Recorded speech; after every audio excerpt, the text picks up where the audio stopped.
Shirley over that short wall and left. And the Orioles are on top 4-0. And that was courtesy of the Orioles Radio Network. The O's beat the Angels 6-1. Game 2 of the series can be heard right here on Pirate Radio beginning at 9 o'clock.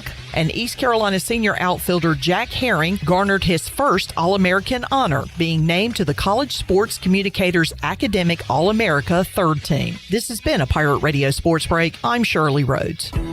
Pirate Nation, your dream home starts with Unshakable Builders. Now building in Sutherland Estates in Greenville and Dolostone Court in Wilson, with homes available now. And stay tuned, Cross Creek Townhomes in Greenville and Whitaker Glen and Farmville are coming soon. Browse available homes, explore floor plans, and see past projects today at unshakablebuilders.com. Have questions? Use live chat, fill out the contact form, or call the office at 814-9105. Unshakable Builders, build on a solid foundation. Is your car making strange noises? Or that check engine light still won't go away? At Bell's Fork Truck and Auto Service in Greenville, we take the stress out of car care. From quick oil changes to full service repairs. And diesel truck service too. Our certified technicians deliver high quality work without the high dealership prices. No guesswork, no pressure. Just honest, dependable service to get you back on the road with confidence. Don't let a small issue turn into a costly repair. Stop by today or schedule your service now. Bell's Fork Truck and Auto Service. Keeping Greenville moving. Looking for friendly service and hometown convenience? Make it Country Mart in Pitt County. With 2 great locations already serving our community, Country Mart is your one-stop shop for fresh hot food, cold drinks, snacks, fuel, and everyday essentials, all with the fast, friendly service you can count on. And we're growing. A brand new location is coming soon on Highway 11 right across from Aiken-Crifton High School. From breakfast biscuits to afternoon pick-me-ups and the best fuel prices in town, Country Mart keeps Pitt County moving. Country Mart, local, convenient, and always friendly. Hello, Pirate fans. Jeff Stein coming at you from Brown & Wood Buick GMC, and Truck Month continues. We've got Sierra 1500, 0% for 5 years. You heard me right, 0%. Sierra 2500 HGs 4.9 plus $2,000 in purchase allowance. Canyon Elevation 3.9 for 5 years plus $3,000 purchase allowance. Only at Brown & Wood Buick GMC, home of the lifetime powertrain warranty. We've got 4 brands, 3 generations, 2 rooftops, and 1 goal to make sure you leave a happy customer. Did you know Greenville has its own semi-pro soccer team? Greenville United FC is bringing exciting, high-level soccer to Eastern North Carolina with local talent. Whether you're a lifelong soccer fan or just looking for a great night out, Greenville United has a seat waiting for you at John Paul II Stadium. For schedules, tickets, and more information, visit greenvilleutd.com. Greenville United FC. One region, one team, always united. Looking for Washington's favorite place to eat? The spot locals keep coming back to. Head to Down on Main Street in historic downtown Washington. Now open 7 days a week, Down on Main is serving up all your favorites. From the house salad with grilled chicken, to the half club and chips, to the crowd-pleasing fried shrimp plate. After a long day, unwind with dinner and drinks on the patio. It's the perfect place to relax and catch up with friends. And don't miss Wednesdays, half-price wings from 4 till close. Down on Main Street, right on Main Street in historic downtown Washington. This is Pirate Radio, WGHB Farmville, 1250 and 92.7 FM Greenville, WDLX Washington, 930 and 104.1 FM Washington. Can you be quiet, please? Thank you. Welcome to Pirate Radio Live. This is the Pirate Nation, and we are pirates because all you have to do to get anybody excited here is go, Purple! You guys are rocking. The city's awesome, and I love you guys. Sumo Kongbe hit, driven back, ECU standing tall. The biggest thing about Pirate Nation is we kind of get it for as small a community as we are. We really get everybody involved. Y'all are intimidating guys. I'm saying y'all are famous. Y'all are celebrity type guys, and that's intimidating. We never lose a tailgate. That's the one thing. Undefeated. Go Pirates! Yeah. Live from the First Flight Credit Union Studios in the heart of the Pirate Nation, here is your host, Clip Brock. Welcome in to a Tuesday edition of Pirate Radio Live. Clip Brock here in the First Flight Credit Union Studios. Coming to you on Pirate Radio 92.7 FM in Greenville, 104.1 in Washington. We're on 1250, 930 online, PR927fm.com. You can find us on the Pirate Radio app. powered by Carolina Caliber. And come hang out with us on YouTube. What's on your mind here on a Tuesday? Let us know. We got the World Cup going on. All the stars shine on Monday. And Ronaldo answering some critics earlier today, just a moment ago. Portugal 5, Uzbekistan 0, and 2 goals for Ronaldo in the victory for Portugal. England coming up at 4 o'clock. We will be watching that one in the Pirate Radio studios coming up in about an hour as they take on Ghana in the World Cup. We have got NBA draft coming up tonight. We'll talk about that from a gambling perspective and an NBA perspective with Jeff Nadu coming up in hour number 2. Charlotte Hornets, 2 picks in the top 18. What will they do? Could they possibly move up with those picks? I guess it's a foregone conclusion. AJ DeBonsa going to be the number 1 pick. What happens after that? So a lot to be determined. Also a massive NBA trade with Giannis Antetokounmpo on the move as he took his talents to South Beach, Miami. Getting Giannis, we'll talk about that. Also, some NFL news as well. The Brendan Sorsby drama continues. Was going to play. Everybody freaked out. Well, first of all, wasn't going to play. Then was going to play. Everybody freaked out. Then was going to enter the supplemental draft. But the NFL has elected not to hold a supplemental draft. So Sorsby, I guess, is SOL and won't be playing football this season. So that came down pretty recently. I still need to read up on all that. But Brendan Sorsby declined his petition to enter the supplemental draft, which will not be held this year. So there's some news coming out this afternoon as well. Tar Heels, always the bridesmaid, never the bride. They lose. We'll talk about that with Mully coming up in a minute. David Hall will join us. We'll do an Old Dominion preview. And David used to work down the road at the Kinston Free Press. We'll talk about some old ECU football days as well with David Hall. Bryce Williams joins us, and we'll talk to his old teammate, Justin Hardy, still getting it done in the CFL with the Ottawa Red Blacks. We got our tight end and wide receiver, B-Dub and Deuce, coming up in hour number 3. So big show on tap. Shirley Rhodes is here on a Tuesday producing. We got intern Avery in the house helping us out this summer, a future East Carolina Pirate. We got Victor, who is joining us as well, but Victor is leaving early. He's got an excused early leave day because he's going to go watch soccer at Nash Chicken. He'll be hanging out. Some Greenville United players will be there. So if you want to go watch England and Ghana, that's a fun place to go right up the road here from Pirate Radio. We have non-employee, non-intern Brody joining us as well. Let's make him do something while he's here. Maniac Mark's around, the Chan Man. So a lot of folks here in the studio today as we bring you another edition of Pirate Radio Live. We'll check in with the chat gang. Lane, our Philly guy, says, how about them Tar Heels? Way to go, guys. The Tar Heels. You have that, Shirley? Classic old the Tar Heels. Channel 9. I can't remember her name, but she became a legend when she accidentally called North Carolina the Tar Heels instead of the Tar Heels. And that's legendary. Lane says Messi is still the GOAT. No doubt about that.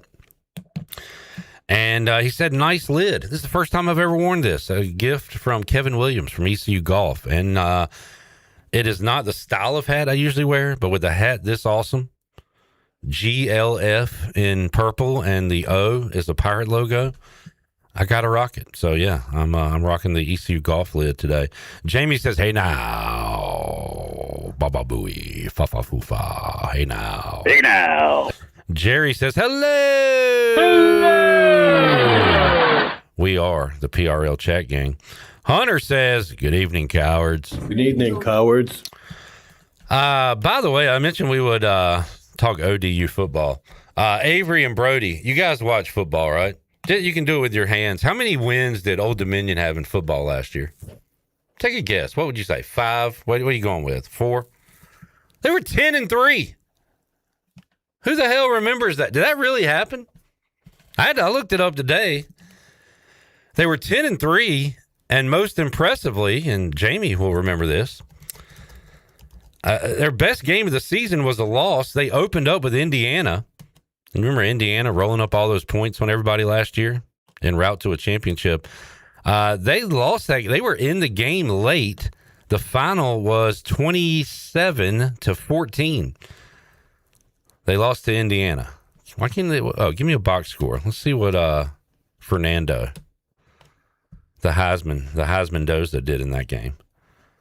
Fernando Mendoza against ODU last year. A measly 18 of 31 for 193 yards. Well, this is a good lesson, folks.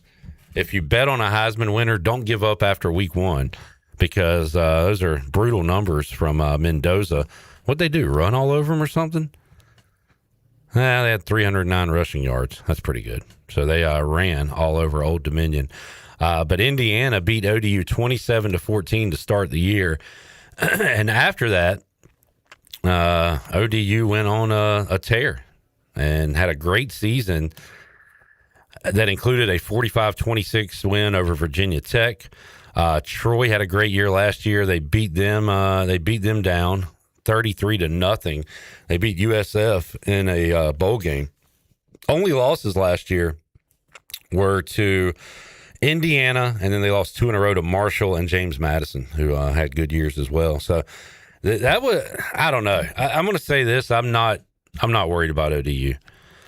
Had a great year last year, lost a lot. They do have their coach back. They don't have their main starter from last year back, and I think we can beat those guys.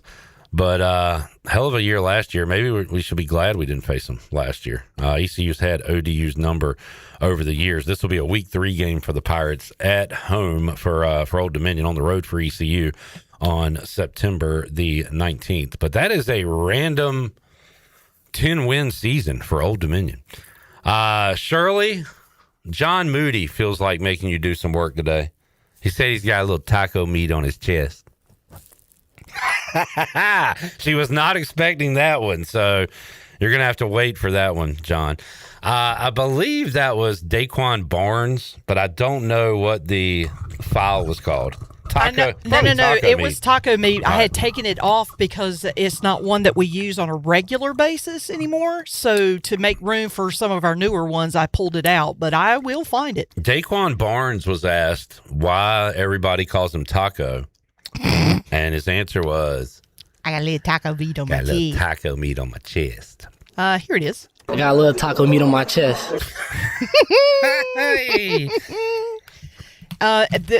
His nickname was Taco because Coach Ruff called him that. I look like a swimmer, not the body, obviously, but with the lack of chest hair I have.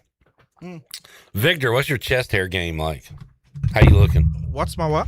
How's your chest hair? You got chest hair? Yeah, a ton of them. A ton of them. Okay, yeah. Maybe I'll borrow a few. Victor, for those that can't see him, nice beard. He's a bearded gentleman. And looking good. So Victor's only here hour 1. We'll talk to Mully and Nadu. So this will be our only chance to talk to Victor. So let's get a Greenville United World Cup update real quick, sir. Victor. Once again, man, like I'm into the World Cup. Trust me, I'm not going to watch much soccer after the World Cup. I can go and tell you that. Charlotte FC. I'll try to get into that. Okay. And I'll root for my guy, Britton from Minnesota. Oh, really? The Greenville guy that we had on the show. The defender, yeah. But, man, seeing the best in the game is awesome. And we had Messi scoring 2 goals yesterday, becoming the all-time World Cup goal leader in history with 18. But you've got Mbappe on his heels, who scored 2, and he's got at least 1 more World Cup in him, if not more. Or more, yeah. So he's on his heels. And then Erling Haaland scored 2 more for Norway. So the Stars all scored 2. And Victor, kind of the talk after Portugal's first game was, I don't know if it was Ronaldo has lost it or, you know, he's lost his fastball. He's just not the same. He responded in a big way today with 2 goals. And he kept screaming, I'm back. I'm back. So he's back. Can I insert a little stat that I read earlier today? Should we consider it? Yes, it is a stat to consider. One moment, please. The stat to consider. Thank you. Okay, so I read earlier today that both Cristiano Ronaldo and Messi's goals took place exactly 20 years apart in the World Cup in terms of their goals, the last time they scored a World Cup goal. 20 years apart, both of them. Oh, you mean like from their first goal? Yes, oh, yes, okay, yes. I think I remember hearing it's exactly 20 years apart for both of them. So, and they said that never happens. That's a big deal. Another stat, which is a statistic you can look at. Of course. The stats, of course, is a statistic you can look at. You like that, Victor? This is killing me. Ronaldo, is this right? First player to ever score in 6 World Cups? 6 World. Yes, you're How correct. old was he in the first one? That is very interesting. Good Lord. I'd say 20, but I could be wrong. So how old is he now? He's 41. So if you're going 6, that's 24. Oh, 6 times 4 is 24. He's a teenager. I got the dates for you. So Ronaldo's first World Cup goal was in June 17th, 2006. Quick tip, Shirley, and you picked up on it the second time around. Don't try to say his first name. No, just say Ronaldo. Just Ronaldo, because I will absolutely mess that up. So his first World Cup goal was on June 17th of 2006. His latest one was today. Yeah. Messi's first World Cup goal was June 16th, 2006. His latest was yesterday. Very cool. What are the odds? Those odds are astronomical, really. I mean, we are living through history right here. Because, I mean, people talk about Pele being the greatest. Pele. But I didn't watch Pele, I never did. But, I mean, to watch you can only speak to what you've seen. Right. Yeah. Yeah, I mean, Ronaldo and Messi are our generation in terms of, I mean, Pele was his generation's greatest player, but you're looking at two guys exactly 20 years and 6 days apart for those goals. So Messi's your greatest? He's got to be, right? This is interesting. So I love Ronaldo. I love his personality, but if I have to choose one out of the two, I'll take Messi. Okay. Yeah. Fair enough. I think Mbappe is my favorite dude, just because he looks like he reminds me of Russell Westbrook. He's just so athletic and he's energetic and like. Again, I could see him playing running back in the NFL. Ronaldo is his idol, actually, too, because, he went to Real Madrid because Ronaldo, is a legend. And he's the first player to score a hat-trick in a World Cup final. Wow. I think doing that at 18 or 19 or something. So he's in the conversation for sure. Today, England-Ghana coming up at 4 o'clock. England, a big favorite. They looked awesome in their first match. Panama and Croatia coming up tonight. Important game because both of these teams lost their openers. Yeah, I wonder who is losing the most in our World Cup draw. Well, Shirley was running some numbers. I actually have the standings right in front of you, and you would not believe who's in stinking first place. Definitely not Victor. Nope. Who? Wes Hines. Whoa! Mexico is doing great for him. He has his record right now is 4-2-0. Wow. Who's his? Do you have it in front of you? Yes, I have it right in front of me. I know he's got Mexico with 2 Oh, wins. no. As far as the countries left, no, I have not gotten that far yet. I just tallied up what we had leading up to the Portugal game today. Yeah. So right now, I'll give you the top 5. Wes, Ellerby, intern Cole, intern Avery, and the Chan Man. That's your top 5 right now. Yeah, Ivory Coast had Germany on the ropes the other day. Belgium has really let me down. Yeah. So, I mean, everybody is letting me down. I'm struggling. Uzbekistan considered 5.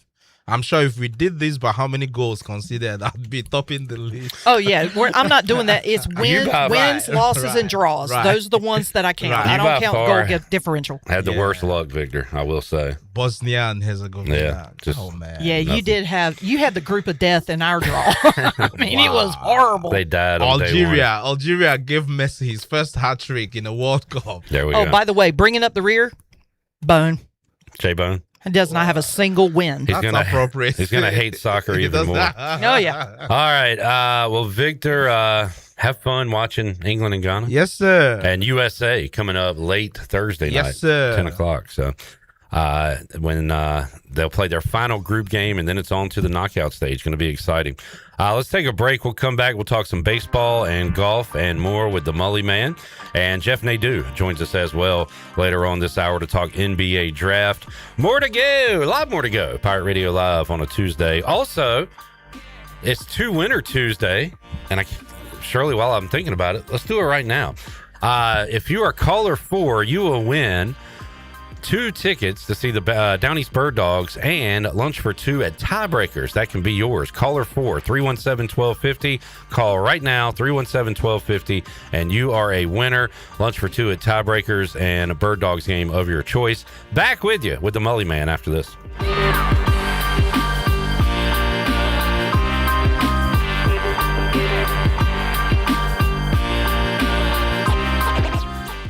Hey Pirate Nation, Frank Etheridge here with First Flight Credit Union. Ready to save money on your current automobile loan? Right now, our road to savings couldn't be faster. At First Flight, we're making borrowing easy with our limited time auto refinance promotion. Apply today at one of our branches located in Greenville, Newbern, Havelock, Morehead City, and Cary to see how one of our experienced lenders can beat your current auto loan rate by 0.5%. All local residents are membership eligible. Terms and conditions do apply. First Flight is insured by the NCUA and an equal housing lender. Go Pirates. It's Budweiser's 150th anniversary, and we're celebrating with a Heritage Can Series that honors our legacy of being made of America. Collect all 4 designs. For 150 years, this Bud's for you. Enjoy responsibly. Copyright 2026. Anheuser-Busch. Budweiser Lager Beer, St. Louis, Missouri. Carolina Eagle Distributing is celebrating 150 years of Budweiser all year long. For 150 years, Budweiser has been the heart of America beer culture, bringing people together across generations. Cheers to 150 years. This Bud's for you from Carolina Eagle, serving the Pirate Nation since 1989. Doug Henry of Greenville is looking for your trade-in and your business. Doug Henry of Greenville is right on the corner of Greenville Boulevard and Memorial, and always right on the price and looking to beat every offer out there. Just bring it in and you won't be disappointed. Doug Henry of Greenville has over 300 vehicles to choose from and brand new inventory arriving daily, and you can always check them out online at DougHenryGreenville.com. Doug Henry, right on the corner and right on the price. Overtime Tavern is the place to be for great food, cold drinks, and all your game day action with over 10 TVs. Swing in today and try a mouth-watering burger, glizzies, wings, or check out their daily specials featuring some of the best items on the menu. OT's has a weekly lineup of entertainment starting Tuesday with Singo, Wednesday is sports trivia with Clip Brock, and Thursday's local acoustic acts playing the tunes. OT's is located on Charles Boulevard across from the Sheets and is open daily from 11 a.m. to midnight. There's always time on the clock at Overtime Tavern. At Children's Health Services, we understand the importance of your child's well-being. This is Dr. Chris Osmick, and our mission is to provide comprehensive, patient-centered health care through every stage of child development, starting the day they are born in the hospital. We are not just here to treat illnesses. We are here to partner with you on your child's health journey. Schedule your appointment today to build a brighter, healthier world for your children. Hey everybody, this is Parker Bird. Visit our friends at Children's Health Services on Arlington Boulevard on 10th Street and at childrenshealthservices.org. Go Pirates. Are you looking to purchase a new home, or are you considering refinancing your current mortgage? This is Talbot Green at Integrity Home Mortgage. We offer a wide variety of loan programs to help get you pre-approved. Our team of Talbot Green, Braxton Green, and Joanne Weir has over 50 years of experience and is committed to providing you with superior customer service you deserve. To get started, call me, Joanne Weir, at 531-1148. Joanne Weir, in MLS 75974. For informational purposes only, Integrity Home Mortgage Corporation is an equal housing lender in MLS 208516. A pepperoni pizza for the table. Thank you. And may I suggest trying it with our Pepsi Zero Sugar? It has just the right amount of sweetness to complement all that cheesy, saucy goodness, while the carbonation and notes of citrus enhance the flavor profile. Simply divine. Pepsi Zero Sugar? You've really outdone yourself this time. Pizza deserves Pepsi. Miss, your burger is served. Thank you. And if I may suggest a pairing, this is our finest Pepsi Zero Sugar. The sweetness of Pepsi perfectly balances the savory notes of your burger, while the citrus and carbonation elevates the taste for a truly stunning flavor profile. Bon appetit. Now that is one perfect combination. If this is how the other half lives, I could get used to this. Burgers deserve Pepsi. This is Garrett Saylor, and you're listening to Pirate Radio, the voice of the Pirate Nation.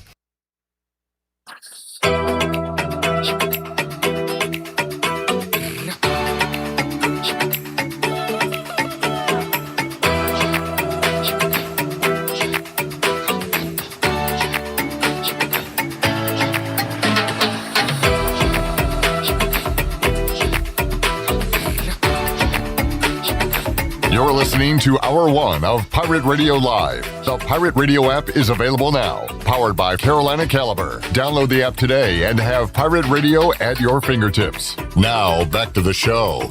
Welcome back. The Buccaneer Music Hall is your beacon of live music in the land of pirates and across eastern North Carolina. You can hang out at the Buck and check out all the World Cup action if you'd like. And, of course, they always have music every weekend. You can come and get bucked up at the Buccaneer Music Hall. And now let's head back into PRL. Here is your host, Clip Brock. Man, we had an awesome crowd for sports trivia last night, including our old buddy Ronnie Woodward was there. I hadn't seen him in a while. Good to see Ronnie. And he brought up a conversation that I will pass along to Mike Mullis, who joins us on the Turner Home Team Live Line. What's up, Mully, man? Hey, buddy. How are you? I am good. Ronnie's buddies with Joe Giglio, who we've had on the show a few times in Raleigh. And for me, this is an easy one. But I guess Ronnie said on his podcast they were having a chat about, what's worse, Mully, Carolina, always the bridesmaid, never the bride, getting to the College World Series final, getting to Omaha, but not cashing in and not winning at all. And then you got East Carolina, who, makes a regional pretty much every year, goes to a super every now and then, but just can't get to Omaha. And I guess the conversation, the old sports talk radio, which side would you rather be on? But which is worse, Mully, in your opinion? Yeah. Or I guess which one would you rather be? You can answer it any way you want it. Yeah, no, I mean, this from a coach and a player standpoint, I don't think either one is particularly bad. I think what would be worse is to not be able to get over the hump of 500 every year and, playing half your season meaningless baseball would be purgatory for a coach or player. I think, the fact that both of these programs have done what they've done, and the only fan bases that could ask these types of questions are really spoiled fan bases. Sure. Yeah. Okay. And all that being said. Yeah, I get and to me, there's no, like, again, I would take that situation over being the Nationals fan base. What are you running for, governor or what? Well, no, you asked the question, and I'm and you haven't answered it. Because there's no answer. The answer is both of those teams should be very proud of what they accomplish every year, and the fan bases should probably accept the reality that it's just not easy. I'll answer it. I'd rather go to Omaha and lose and not be able to win than not go. Yeah, I mean, I think the better question is how's the LSU fan base feel, or the fan base, or the Clemson fan base, who spends all the money, all the investment, all the energy, all the things, and doesn't make any of the postseason. So I think I just don't. Obviously everybody, in my opinion, would want to. I mean, it's like, do you think the Buffalo Bills fans enjoyed the Super Bowl run? Yeah, I mean, I'm one of the people, Mully. I enjoy the journey. I mean, I'm with you. All that stuff you said, obviously, I'm with you there. And I would rather my team be in contention every year. Like we ask if, like a hypothetical in the next 10 years.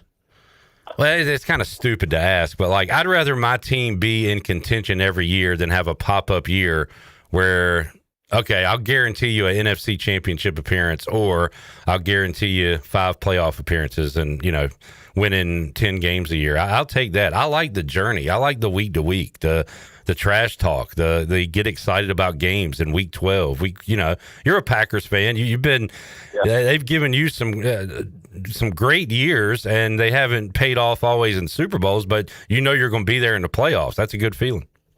Yeah, and there's always a reason to be invested at that point. Yeah. I guess the better example is you as a Redskins Commanders fan. Well, exactly. You had early in life, you got to climb the mountain, right? It's pretty exciting times. And now it's just a tease every now and then. Well, too early for me to appreciate it, unfortunately, Mully. So, I now appreciate every time we are sniffing the wild card. You know what I'm saying? So, well, think about how excited you were last year as the season started, and it's like, oh, wait a minute. Yep.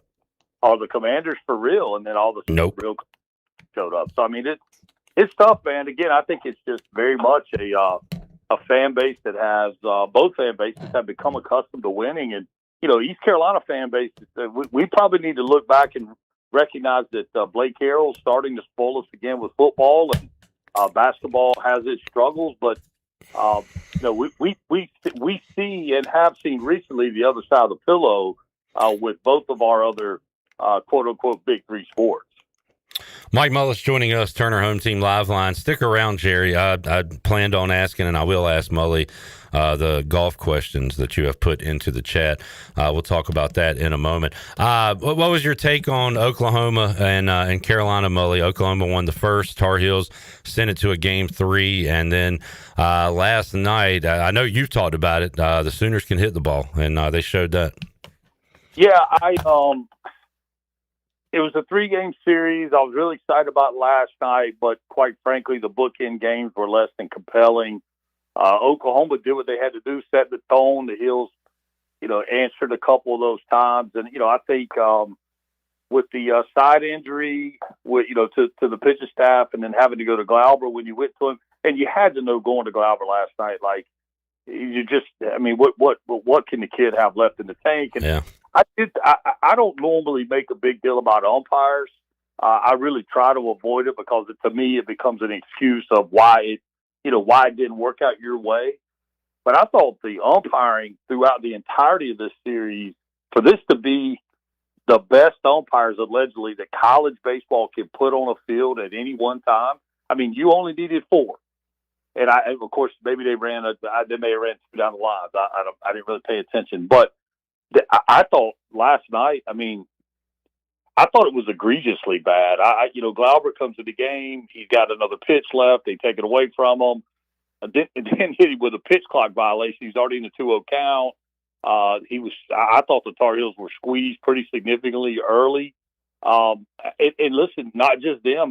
There were times where Oklahoma made what were absolutely perfectly pitches, not just last night, but throughout the entirety of the 3-game set, and they just weren't getting calls. So I don't know, man. In the world that we live in, where we have ABS available to us, and you're playing in a minor league park there, I would think that we could do a little better than that. I mean, you've got TrackMan, you've got all these devices and all this technology that can be used to call balls and strikes. I don't see how we're still getting them wrong at the volume that we find a way to get them wrong. Mike Mullis joining us, Turner Home Team Live Line, and season's over, but Mully's baseball watching, I'm sure, will continue. And you've got yard gnomes and bird dogs and all-star games and all kinds of stuff going on, Mully. And for those that need a reason to watch Major League Baseball, kind of quietly, but Clayton McCullough, Connor Norby, Miami Marlins, they're over 500, Mully. And I looked it up. I didn't know it was this bad. Since 2011, the Marlins have finished above 500 one time. That's insane. And last year, only 4 games under in McCullough's first year. So they are 40 and 39 right now. And that's a pretty cool story, man. They have been bad for a long time. And you remember, Mully, their first and second World Series, those were kind of loner teams almost. They would bring in some old vets and win a World Series, then get rid of everybody. But he might be building something there. It's pretty fun to watch. Yeah, those first couple World Series were equivalent to our college athletics now. But it seems so far removed. But they bought those World Series with a bunch of retread kind of guys. I mean, when you're looking out there and you're looking between them and the Rays. You had Fred McGriff. You had guys that just don't even make sense. We were talking about that last night. I had a Wade Boggs trivia question, and somebody brought him up with the Rays. Yeah, so you look at those, and you're like, man, this is crazy. But, it was Clayton. He's, just such a great person, but a great baseball mind. And if I'm not mistaken, if you went back and looked at kind of this time last year, they flirted up and down just over 500. Yeah. You mentioned it. They finished 4 games under, which, if I'm not mistaken, was like a 20-game turnaround. Even putting him in some really fringe conversations for some Manager of the Year kind of deals, just because he made the proverbial chicken salad out of chicken. You know what? So the job he's done there, man, and again, it couldn't happen to a better person. He goes in there. If he could get that thing to 20 games above 500, of course, that probably puts him in playoff position. But if he can get that crowd to the playoffs, they will either give him a lifetime contract or he'll be able to go wherever his heart desires. Mully, everybody in the NL East above 500 except one team. And if you see our buddy Mike Ward, ask him what team it is.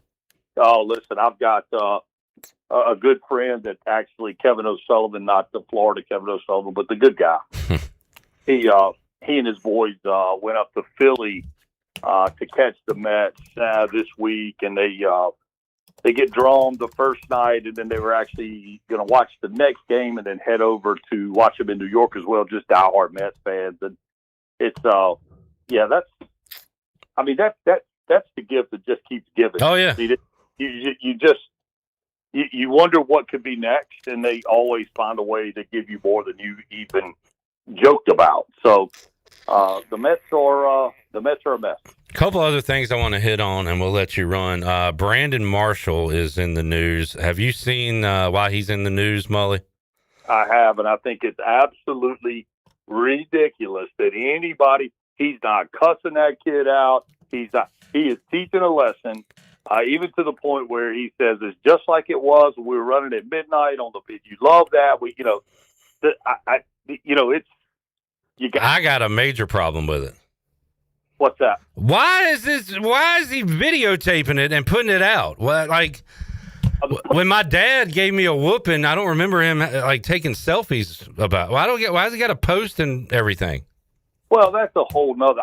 You're right. The video of it, and if you want the video of it for later in life, to go, hey man, you remember what we did? Right. Yeah. But to post it now, that's a little bit questionable. Yes. But at the same time, is he posting it? I'd love to hear him answer that question. Yeah. Is he posting it as an example to say, hey, it's okay to maybe discipline your kids, and this is a better way than beating the snot out of them? I don't know, but that part of the whole thing is a little questionable. The tactic of parenting there, I have no problem. Sure, and I wanted to ask you because you got boys, and I'm sure boys can be rowdy, and I know you're down with the discipline part of it. It's the posting part of it. Well, I mean, you don't come on our show and say, here's what I made Maddie do this week. Some things you don't have to tell everything going on in your life. No, I would agree, but I would agree with that about most everything, Cliff. Yeah. I mean, it gets ridiculous, a lot of the stuff that's out there. Hold on, Mully. I got to post what I'm having for dinner tonight. Hang on one sec.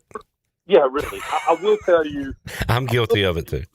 If you talk to Matthew Mullis and Gabe Mullis, they would recall a situation where they were forced to do some running themselves. So it's not something that hasn't happened in the Mullis house. Matter of fact, it's one of those things that kind of comes up every now and then. They both, I don't remember, did something dumb, whatever. There's been a whole litany of those. But the punishment was, all right, well, let's just take off. Having a baseball coach as a dad could be tough. You make them go run poles or something. I remember we had to do that back in the day. Yeah, this was actually in the neighborhood, and I filled my cup with my choice of libation, put a chair there, and just said, okay, guys, to the stop sign and back, and I'll tell you when to stop. So. Mike Mullis joining us. Finally, Jerry asking, Mully, what do you think about how the fans treated Wyndham Clark as he won the U.S. Open? Will there be any future majors there after he was treated?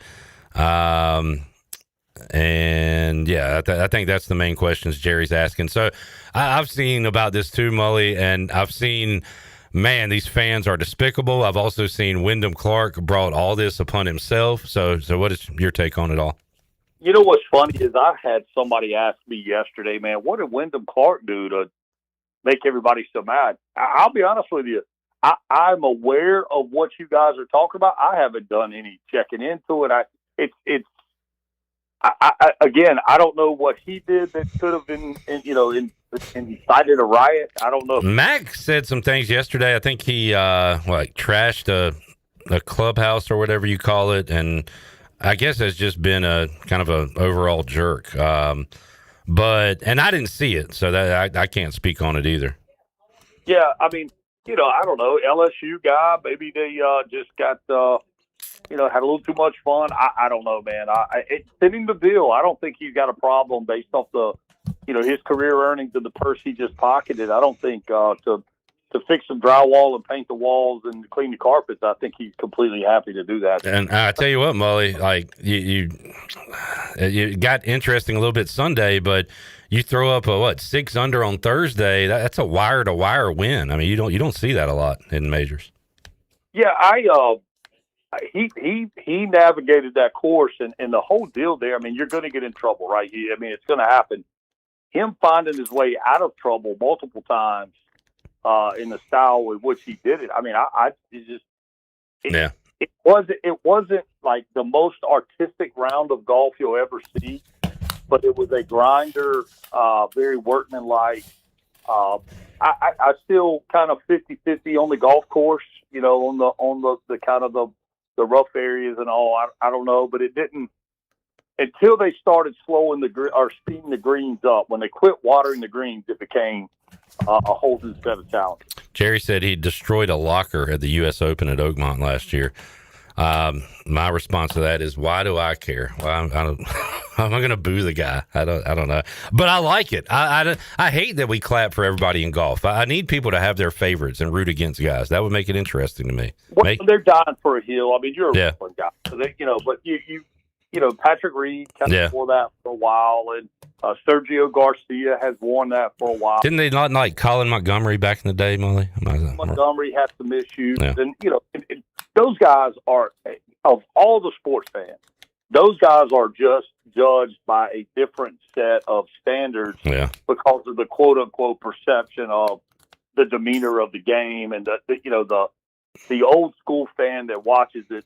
That's why Liv had no chance. It just was not going to appeal to your older golfers. As a matter of fact, I'm not quite in that age yet, but I couldn't stand to watch it with the music playing in the background, dudes with the shirt tails out and wearing shorts. It was literally like watching a loop of a member or a member guest at any one of your local country clubs. So those dudes are graded by, I'm not going to say an unfair set of rules, but certainly one that's a little more staunchy than any other sport. Mully, good chat, man. Enjoyed it, and we'll check in with you again next week. I'll be around. The Mully man, Mike Mullis, joining us, Turner Home Team Live Line. Stonehand said, Clip, where did you get that hat? Look, man, like people in local radio, not exactly bringing in 6 figures, but there's a lot of perks. And one of those perks is knowing coaches and bringing them on the show. And when they come, they bring cool hats. So this is from ECU Golf, Kevin Williams. Appreciate him. I'm not sure if you can buy it. And to be honest, I hope you can't, because I like being special and having this hat. And people saying, where can I get that hat? And I say, you can't get this hat. You want to get this hat? Go to East Carolina, get your communication degree, jump on with the local radio station, have the coach on, develop a rapport, and maybe he'll bring you a hat. So maybe 5-6 years from now, you can have this hat. But until then, I have this hat. Let's take a break. We'll come back. Jeff Nadu joins us. Talk NBA draft when we return. Also, I don't know how many of you follow Nadu outside of Pirate Radio. I don't even know if I would recommend you do, to be honest. But he's going to go viral here shortly with a Barstool thing coming up. Maybe we'll talk about that too. Back with you, Pirate Radio Live, after this.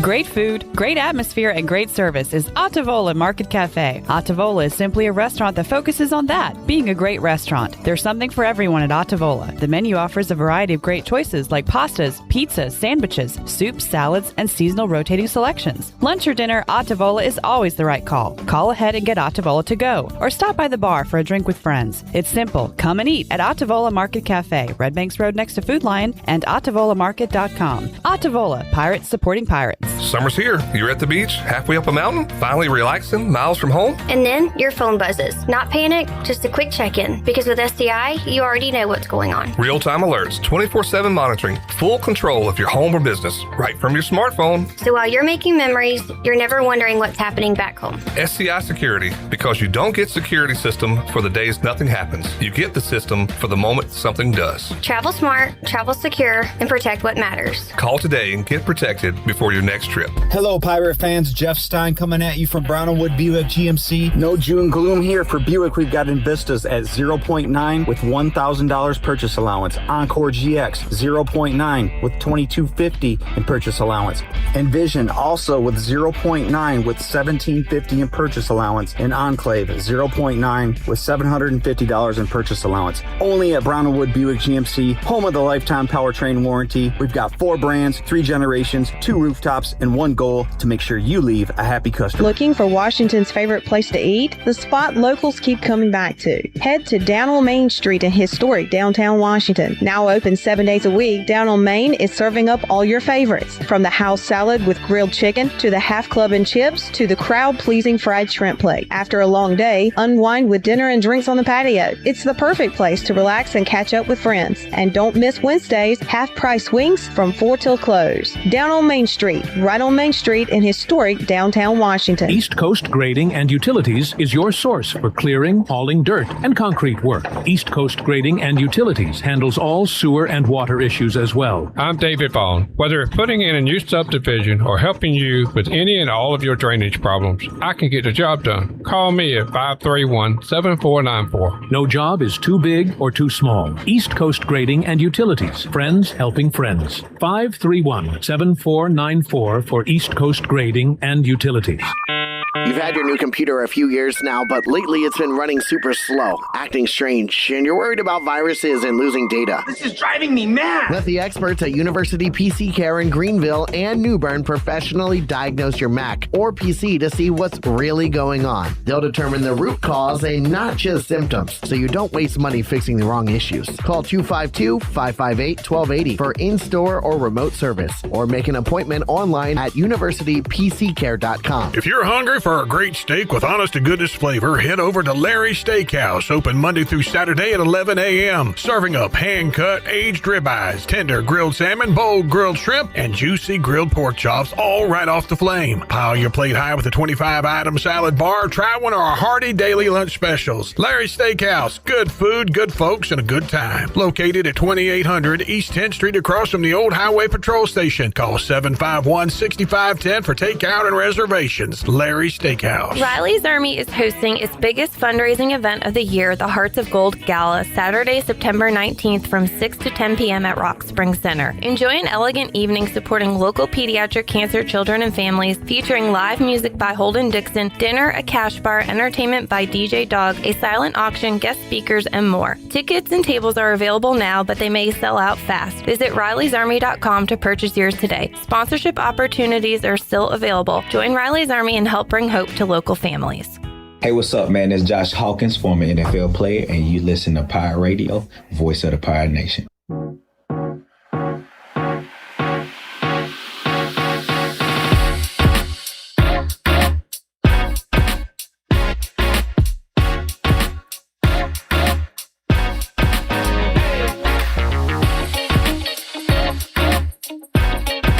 You're listening to Hour 1 of Pirate Radio Live. The Pirate Radio app is available now, powered by Carolina Caliber. Download the app today and have Pirate Radio at your fingertips. Now, back to the show. Welcome back. Looking for a great meal in the heart of downtown Greenville? Come on down to 5th Street Hardware and Tap Room. Whether you're craving a juicy burger, a fresh seafood basket, or a tasty sandwich or wrap, they've got something for everyone. Grab a bite with friends, relax on the patio, and enjoy the cozy, welcoming atmosphere. The next time you're in downtown Greenville, make it a point to visit 5th Street Hardware. Great food, great company. Now let's head back in to PRL. Here's Clip. All right, back with you, Pirate Radio Live. We'll quickly go back to the Turner Home Team Live line, wrap up the hour with Jeff Nadu, who joins us. And appreciate you reaching out, Jeff. We had you on last week. Had planned on talking to you later this summer, but you want to talk some NBA draft props. So, yeah, you're welcome anytime, bud. How you doing, man? What's up, Clip? Nice to see you. Nice to talk to you. You know, it's funny. We kind of forgot about this night existing, but the NBA draft is here. It's usually on a Thursday, Friday. Yeah. We got it on a Tuesday. How about that? All right. I've got some basketball questions, sports questions before we get into the gambling part. So Jarrett said, and he kind of half-assed it and said, Caleb Wilson has potential to be the best player in this draft. I'm going to go ahead and say it with his chest and say, He says Caleb Wilson will be the best player in this draft. How about you, Jeff? Like, if you're an organization, is it definitely DeBonsa, or is there like one single guy you think 10 years from now is the man out of this draft? Who would you take? Well, I don't think that's a crazy thing to say. Like, I think Caleb is a bit raw, but there was a time before he got injured last year that, some people said maybe he'd be the best pick in this draft, the top guy. But then he got injured, and, he is raw and he is young. And look, all these guys are, but, coming off an injury obviously hurts a little bit, kind of derailed their season, if you will. I would say that the first 4 picks, I would be strongly surprised if they're not, all-star type players. I think there's another guy, which I'll talk about, is kind of a tantalizing prospect. It could be a Hall of Famer someday, and I'll tell you who it is in a bit. But I look at Peterson and DeBonta as you can insert them right now and say they're going to be really good pros, all-stars. Now, the difference that I have on, if it were me and I was the Washington Wizards tonight, I would take Darren Peterson, okay? Because he doesn't have to play on the ball. Okay, Trae Young can play on the ball. He can play at the 2. The problem that I have with DeBonta, and there's not many because I love DeBonta. I would be a lot more graphic if I could be. I love him. I effing love him. My knock on him, though, and it really comes down to him as a person, is he going to get in the gym once he's drafted and say, okay, I'm a really good player inside a 15-foot. I can get to the rim. I got a decent little jump shot. But I equate it to Kawhi Leonard. When Kawhi came out of San Diego State, he was a dogged defender. He was great inside the perimeter. But he went into a gym for years and worked on his free throws, his jump shot, his three-point shot. He went from being a all-star to a Hall of Famer. If DeBonta can do that, he can develop a three-point shot and a consistent three-point shot, he will be a Hall of Famer someday. My thing with Peterson is he's all of that right now. Jeff Nadu joining us. Jeff, college basketball was so much fun last season, and part of that was just all the awesome guards that we saw throughout the year and in the NCAA tournament. And, Bogler with Illinois. My favorite, just because I'm a Houston guy, was Kingston Flemings from Houston, but Acuff was fantastic in the SEC tournament and even, of course, the regular season. Brown with Louisville, and I've seen even more point guards later on in the first round. But kind of out of that group, that point guard group that's going in the top 10, who do you like the most? Well, I think one thing about this draft that I think so great is, look, obviously there's a lot of talent in it, but there's so much variety. I mean, you have the guards that could score. You have the guards that can defend and score. You have the great guards that can defend. You have bigs. You have bigs that can shoot. You have bigs that can go with their back to the rim. To me, when I look at prospects, the best player to me is Mr. Acuff. Yeah. Darius Acuff is as good a scorer there is in this draft. And, you hear so many teams now talking about defense. Listen, Jalen Brunson just won the NBA Finals. Not a great defender, okay? And since when did the NBA become this defensive league, right? Look, there's a lot of really good defensive guards in this draft. You look at a Fleming. Kingston Flemings is like a Derek White type of player. You look at a guy like Braden Burry's good defensive player as well. Any kid that comes from Houston, like Flemings, is going to be good. Yeah. Mikel Brown's a pretty good defender. But if you want a bucket, you want a kid that can go score the basketball, Acuff is the guy. If I was the Brooklyn Nets and he's there, he would be the guy. He'd be the next Jalen Brunson for me. And I love Jeff. I'm not saying everybody go back to this, but I love how he looks kind of late 90s, early 2000s with the cornrows, the cutoff T-shirt, and the baggy shorts. Like he's got it. He's kind of like a throwback in that regard. So I heard, and it's funny you brought that up because I think your high end with Acuff is like a Jalen Brunson type, where he's a top 6-7 player in the NBA, top 3-4 even maybe. I think, but even low end, like I still think he's like a Mike Bibby. Like I think he's he's a really good player. And look again, like, do you want that kid that's just going to give you buckets, not really defend?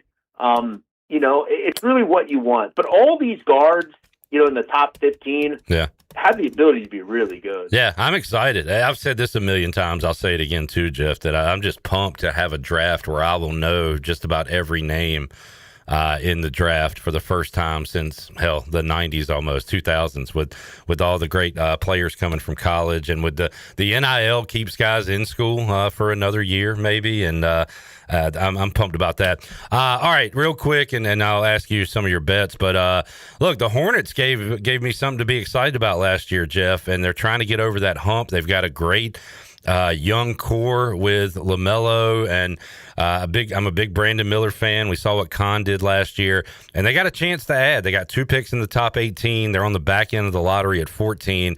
Have you mocked it out that far, Jeff? Who's going to be available for Charlotte that can make an instant impact, and instead of getting to a play-in, getting them in the playoffs?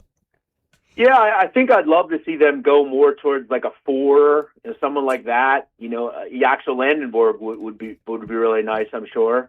When you're a team like that, though, you have some really good pieces just around building. Good, solid role players that can even start, right? I look at a guy like Landenborg, one of the older players in this draft. That's kind of the knock on him. There's so much young player in this draft. You kind of forget about some of the older kids. But he's a really good one.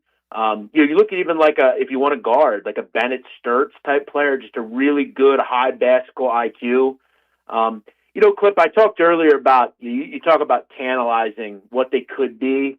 I think down the road, a guy that I'm fascinated by is Mara from Michigan. Yeah, Jarrett really wants him. He doesn't think he'll get to 14, but yeah. No, he's not going to get there. I don't think he gets past the Hawks at 8. I think if Dallas is there at 9 with him sitting there with Dusty May, I think it's going to be hard for them to not take him. I know they really like Braden Burries, but and I don't think the Bucks will take Mara. I think they're going to take Nate Amon, but yeah, Mara's not going to last that long. I think early on you kind of comped him around like 12 to 15. I look at him and I say, like, he is really good around the rim. He is a huge individual. His length is crazy. But my thought is, think if he could develop a jump shot and be like a Pau Gasol type. I mean, he could be, better version of like a Kristaps Porzingis. And then the low end is going to be like Andrew Bogut, who is still a pretty good player in the NBA. But he's a guy that I saw that he could have the ball in his hands. I think if he could develop kind of like the Bonsa and develop an outside shot, he could be one of those, like, I'm not going to say Dirk type players, but Pau Gasol is a pretty good player. Jeff, we racked up with your help. I racked up with NFL draft props. What are a couple of your props you're looking at tonight for this NBA draft? You got anything? Yeah, so the 10th overall pick is the Milwaukee Bucks. I have them taking Nate Amon plus 275. I think it's a really nice price. They've raved about really liking Nate Amon. We've seen a lot of comps that they're going to take him. And now with, obviously losing Giannis Antetokounmpo, you have kind of a Tyler Hero type kind of at the 3. I think Nate Amon makes a lot of sense for them. And they've, again, discussed that they really, really like him. So I think that makes a lot of sense. Throw in they've met with him and they're in on that. So I went with a straight pick. I think they take him at 10. Nate Amon plus 275. I have to tell you, I did take a small shot with Darren Peterson being the number 1 overall pick. Yeah. What's that at now, Jeff? It's at plus 775. Okay. Yeah. I'm definitely taking a shot, but I think it makes a ton of sense. I also did take, and I like zeroing in on these exact picks because you're going to get a lot of plus money back. I think the Atlanta Hawks taking a Day Mara makes a lot of sense. I think a big would work for them. I see them going with a big. I don't think they're going to let him go by. I think Mara, I could see him taking Flemings, but Mara makes sense. I think that the Atlanta Hawks team takes him at 8. Jeff Nadu joining us. We got to wrap it up. I don't know how many of you follow Nadu outside of coming on Pirate Radio Live and talking gambling, talking football, talking sports. But if you're not aware, Nadu is about to go viral, this weekend, Jeff, I believe. By the way, you can go to store.barstoolsports.com and get the new Nadu shirt, which I'm going to have to go do. That's tremendous. But Jeff, Ohio Tate and the Barstool folks are going to be chronicling your birthday bash, right? Yeah, it's actually clipped not till in July. Oh, okay. It's coming up. Yeah, I'm actually I'm headed out to Vegas on Monday. That's right, World Series. The World Series. But then I'll be back, and yeah, the party's July 18th. Okay. They're going to have some documentation there. It's going to be fun. I'm looking forward to it. It's going to be a good time for me to have a lot of people I enjoy being around in person. We're going to have a fun night. So, yeah, there's a lot of cool things coming up. Then you got football coming too. Yeah. Cool things coming. So. Not a good job, kind of. The NFL does this where they stay relevant year round. Way to pack your summer with some stuff, Jeff, to bridge the gap. I do. To football. That's what people do. Yeah. I got to do it. Nadu, good luck tonight, man. Appreciate you joining us. Appreciate the insight, and we'll talk to you again soon, man. Sounds good, Clip. Enjoy the draft. All right, there it is, Jeff Nadu. This is the first draft I've kind of been excited about in a while. I wish the Hornets were obviously picking before 14, but even so, those players going ahead of them, really fun to watch in college and interested to see where they land. Had the big trade last night with Giannis. Will there be any more trades coming up tonight? I'm going to say yes. As big as that one, no, but there's going to be a lot of jockeying for position with some really, really good players at the top of the board. I didn't talk much about Boozer, Carlos's boy. I think mocked to go second around there tonight. But, yeah, I'll be checking that out along with soccer, Braves, everything else going on in the world of sports. We'll take a time out, come back. Hour 2, Pirate Radio Live on the way after these words.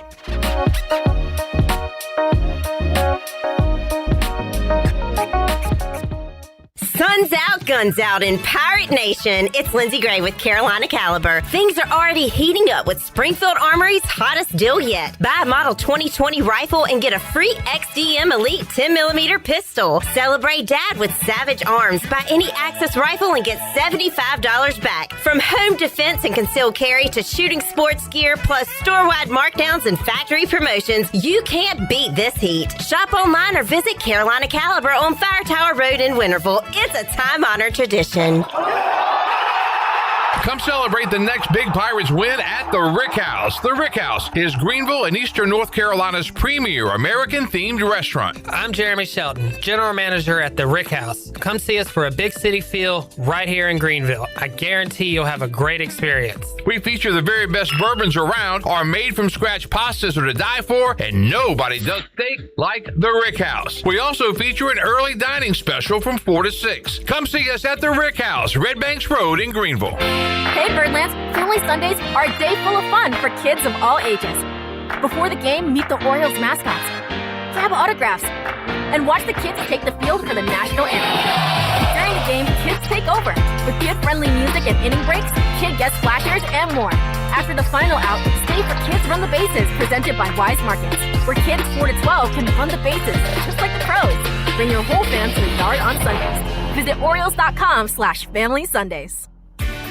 Ready to take the road less traveled? This June, get behind the wheel of a new 2026 Subaru Outback Premium at Capital Subaru of Greenville. With $4,304 total due at signing, you can lease it now for $305 a month for 36 months. That's all happening right now at Capital Subaru of Greenville, off Memorial Drive, or online at capitalofgreenville.com. Proud official partner of the ECU Pirates. Price does not include licensing costs or registration fees. See dealer for details. Offer expires June 30th, 2026. Whether you're joining us for lunch or dinner, Basil's is the place to be this summer. Stop by and explore Basil's new summer specialty menu, featuring fresh, bold flavors in every bite. Enjoy favorites like our fried green tomatoes, the ahi tuna salad, a delicious tuna sandwich, the crowd favorite seafood sensation, and more. Then cool off at the bar with an ice-cold beer, a glass of wine, or one of Basil's handcrafted specialty cocktails. And don't worry, your Basil's favorites and our full regular menu are available every day. Basil's, Pirates supporting pirates. Looking for a zero-turn mower? Buy what the pros buy, where the pros buy at Ron Ayers Motorsports, your local authorized Hustler dealer. Shop the full lineup of Hustler residential zero-turn mowers, known for their reliability, speed, and heavy-duty build quality. Hustler mowers all feature thick fabricated decks, one-piece steel frames, and Hustler's trademark smooth track steering. Come see us today at Ron Ayers Motorsports, Highway 11, north of the airport in Greenville. Looking for the perfect bottle of wine or something a little more unique? Discover Simply Divine Oil and Wine in Arlington Village. With a huge selection of hand-picked wines and gourmet olive oils, there's something for every taste. Not sure what to choose? Kimberly and her expert team are always ready to guide you, answer your questions, and help you find your new favorite. Join the fun with wine tastings twice a month or test your knowledge at trivia every Thursday. Follow Simply Divine Oil and Wine on Facebook and Instagram to stay in the know. Simply Divine Oil and Wine. Elevate your pour. CopyPro, the professional office systems people, have been serving Eastern North Carolina since 1971. From Greenville to Wilmington, businesses trust CopyPro for reliable technology, award-winning service, and top brands like Konica Minolta and Ricoh. Need multi-function printers, document management, or network solutions? CopyPro delivers powerful tools backed by certified technicians and a team dedicated to your success. CopyPro, professional people, professional systems, powerful results. Visit copypro.net or call 756-3175 today. This is Pirate Radio, WGHB Farmville, 1250 and 92.7 FM Greenville, WDLX Washington, 930 and 104.1 FM Washington.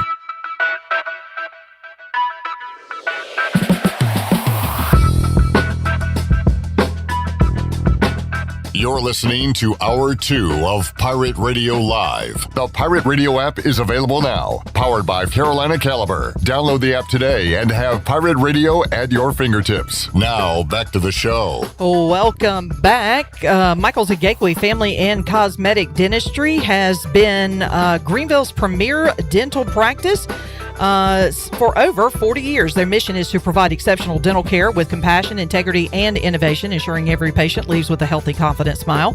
Visit them at 2330 Hemby Lane in Greenville or give them a call at 752-1600. Now let's head back into PRL. Here is your host, Clip Rock. All right, we'll talk to a couple of former Pirate footballers in Hour 3, Bryce Williams and Justin Hardy. Justin's still getting it done in the CFL with the Ottawa Red Blacks. We'll check in with him. We'll go outdoors with Bryce. We are on big time baby watch. We need an update from Bryce on how that's going with the missus. And we'll do that in Hour 3. England and Ghana underway. We'll keep you up to date on that on the Buccaneer Music Hall scoreboard and our World Cup update brought to you by Greenville United FC. But right now, we'll talk a lot of football and other items of interest with David Hall, who joins us on the Turner Home Team live line. Old familiar name and face. He worked in Kinston, and he joins us today. David, how you doing, man? Doing great. Always a pleasure, Clip. David, I'm sure we've talked about your background before, but now's a good time to obviously preview the upcoming season, but also reflect. And I want to ask you about some old ECU football days and things like that. But tell us about, working in Kinston and what were you doing before then? How did you make it to Kinston and then eventually up there in at Virginia? Holy cow, that's awesome. But I can try to tell you the quick version. After college, I worked at a women's prison, maximum. Okay. Did not think the story was going to start there. Yeah, for about 6 years. The second half of that, I was the recreation director. I ran a basketball league. I played board games with death row inmates once a week. Wow. I knew murderers and armed robbers and child molesters and all kinds of fine people. Jeez. And meanwhile, I was playing in a collegiate summer league for about 10 years, and a friend of mine through that was in journalism, and he was complaining one night that they couldn't find people to cover Friday night high school football, and I said, well, I could do that.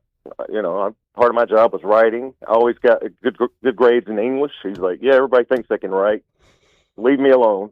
And I hounded him for weeks, and finally he relented and said, all right, we'll send you to a game with one of our regular writers. You can write a dummy story that will not be published, but we'll just see what you can do. And then 2 hours before the game, he called and said, the writer's sick. You got to go and write a real story.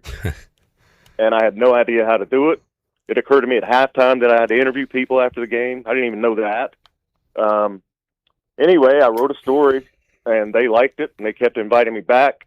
That turned into a full-time job at a weekly down on the coast in Havelock.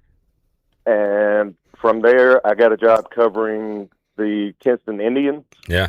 And then a couple of years later, East Carolina football, baseball, and basketball. So I covered the Skip Holtz years and the Ruffin McNeil years, mostly.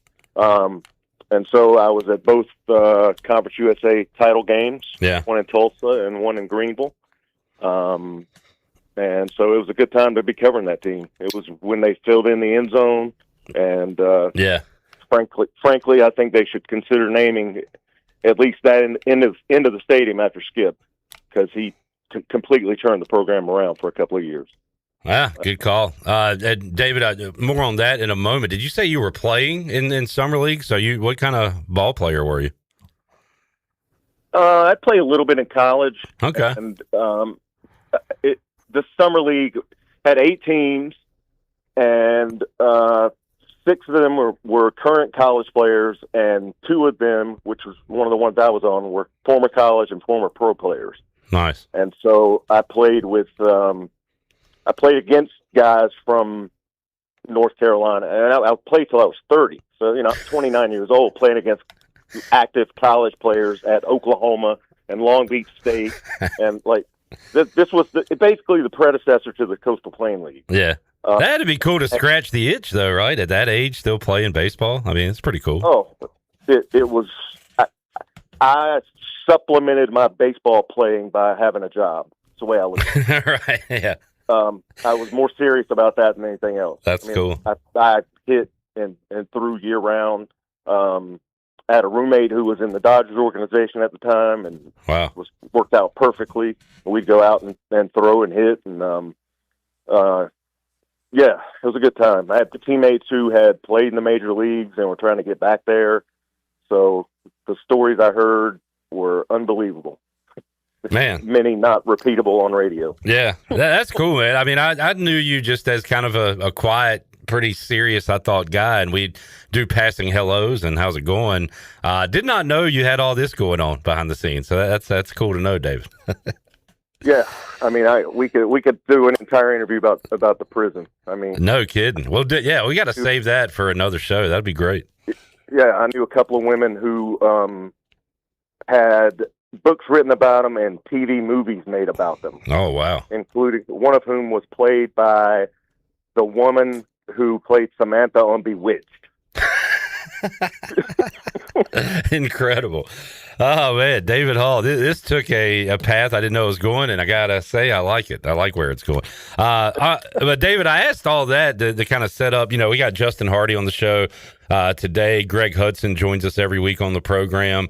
Over the weekend, Kurt Benkert tweeted out about his ECU days, which kind of sent us down a wormhole and the whole butterfly effect of him getting injured. So we'll talk about the future, but I wanted to ask you about the past. And you mentioned some names there, but who was your favorite coach to interview during your time when it comes to ECU football? Anybody stand out? I would have to say Ruff, because he said some funky stuff.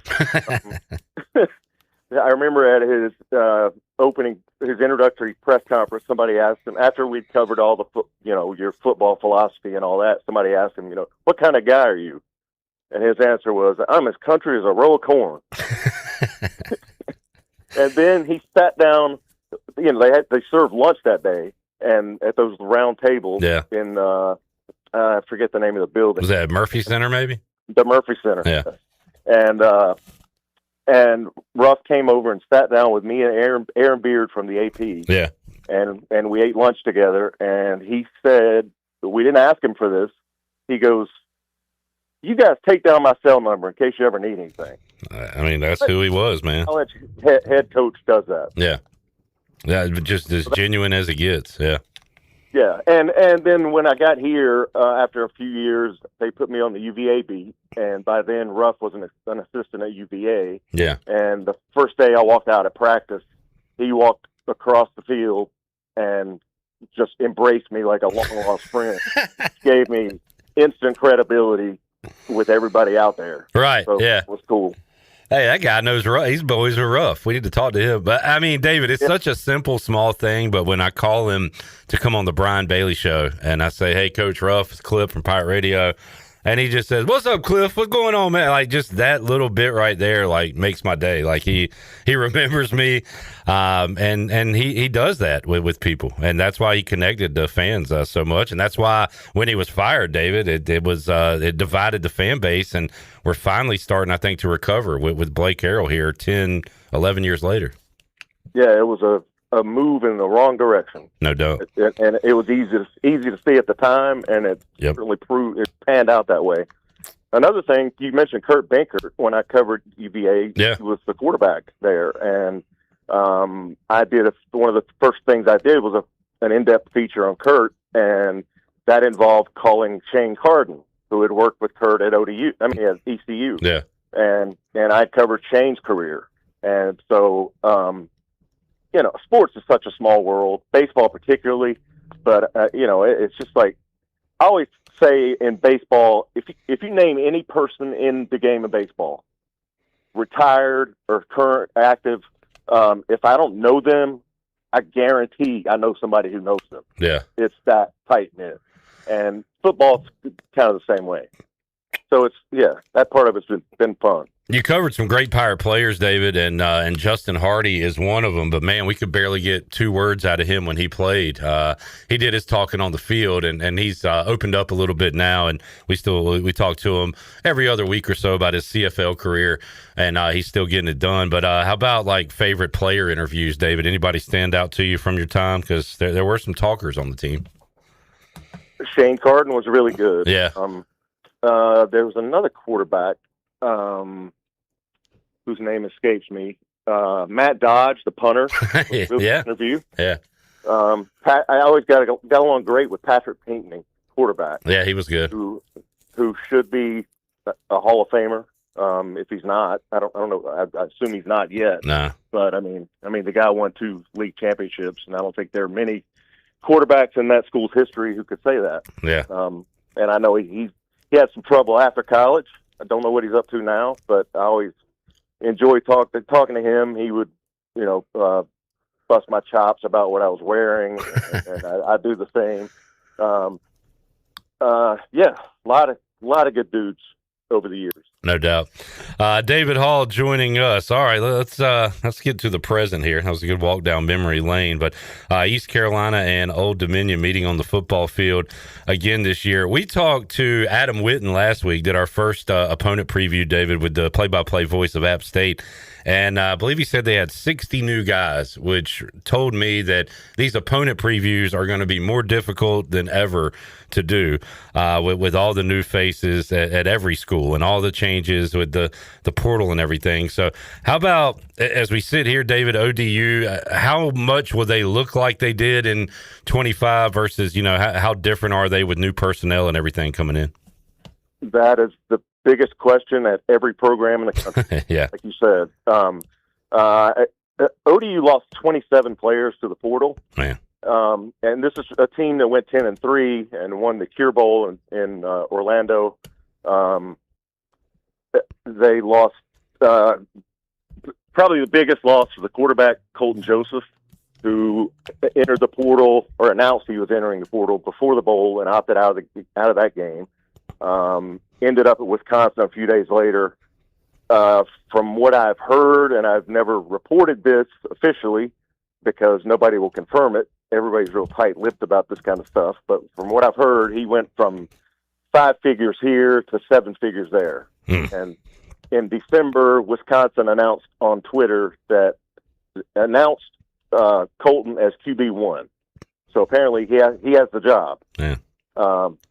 The ODU signed 17 players from the portal, another 13 JUCO guys. They changed offensive coordinators. The coordinator went to Memphis. They promoted from within a guy named Cody Cook, who says that the offense is going to be very similar. It's going to look to establish the run and play the pass off that, which is what they've been trying to do for years. They've gone through a bunch of coordinators for various reasons. They finally got a little bit of consistency, but the coordinator left right after the bowl game, and Ricky Ronnie, the head coach, is the longest tenured coach in the Sun Belt, which I think is important to note. He just signed an extension that pays him. He signed a 4-year extension that pays him $1.1 million to start with, and can be up to 1.25. And he's the first coach in ODU history to earn 7 figures. And it stinks to say, David, but if ODU has the season the fans want him to, he probably won't be there next year. That's the way it is, right? That is the way it is. Yeah. And and that every vagabond journeyman player I've talked to about this portal stuff, like I talked to a quarterback he's at where is he now? Liberty. He's on his fifth school. And I asked him, what do you think about this going for year to year at a different place? He goes, you know what? The coaches have always been able to do that. So why not? The old PSA on TV, I learned about watching you. Is how this thing goes now. What a year for 10 wins last year. Maybe the most impressive is not the wins, but the loss to Indiana. And we were talking about this. East Carolina played Troy in baseball, beat them pretty good. They went to Omaha, won a game.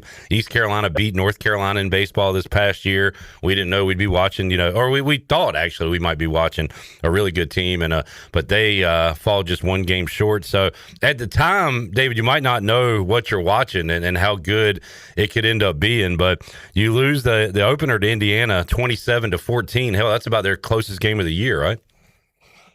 Yeah, and ODU was in it in the second half, and then crushed Virginia Tech 45-26 on the road, and Brent Pry was fired the next day, which tells you what a crushing loss that was for that program.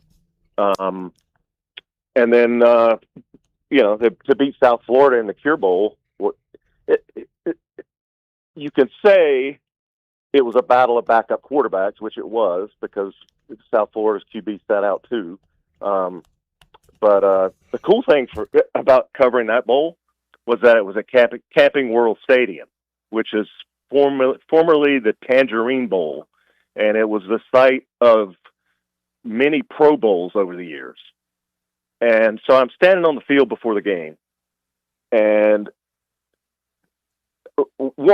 the First Lady of Florida is standing right beside me, Ron DeSantis' wife. And I'm looking around and thinking about all the greats who have been in this stadium. Yeah. And it's not what you think. Because I was thinking about Henry Winkler and Jerry Reed and Kathy Bates and Adam Sandler. The Mud Bowl? It's where the Bourbon Bowl was. Bourbon Bowl, yeah. That's what I was not thinking about that. You're right. Yeah. So that was pretty cool. I'm like, man, Vicky Valancourt stood right on this sideline. That one got a pop out of Shirley in Studio B there.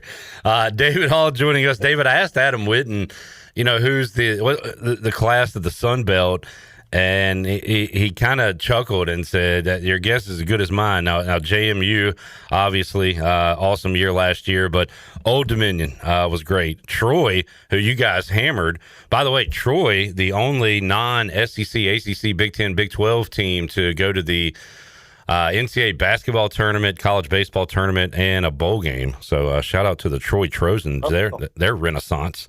But man, a very, very competitive Sun Belt. And again, you might have to watch a month or so of football to know who everybody's got, David. But where does ODU stack up in your opinion heading into this year? I think that guy gave the exact right answer. Like it's anybody's guess. Yeah. Even if you ask the coaches, which I have, because they had a conference call a few weeks ago, and I wanted to be on it really to do an informal poll to ask these coaches how many people they lost. And the 27 that ODU lost, it turns out is actually pretty low in the Sun Belt. Man. And you said App State lost 60? The 60 newcomers. So yeah. Oh, okay. So yeah, I mean, it's even if you ask the coaches what they have, their answer is, well, it depends on what everybody else has. I guess the key, David, and this is where I start anyway, is your coach back, is your quarterback back. There's a good way to start. So with ODU, you check one of those boxes and then another one's an X, right? Yeah, a little bit. I mean, the backup, Quinn Hennicle, who won the MVP of the Cure Bowl, he had played sparingly, but Yeah. he did at least prove that night he can handle a big game. And it's not like he went off for 475 passing yards. He just kind of managed the game. But he is no shoe-in for the job. He has a redshirt freshman named Ryan Huff, who's also competing, and a Washington State junior transfer named Jackson Potter, who's looked really good this spring. But they are in a 3-man race, and Ricky told me that no job is really secure just yet. And the biggest problem, I think, for ODU is that the entire offensive line is gone. They had a uber veteran offensive line, including one seventh-year guy, and there's all gone. So, but they're optimistic about what they had backing them up and what they got coming in. And Ricky, I asked Ricky, when he anticipates tapping starters, and this was going into the spring game, which was the 15th practice of the spring. He said probably the 15th practice of the fall. So they're not even close. Yeah.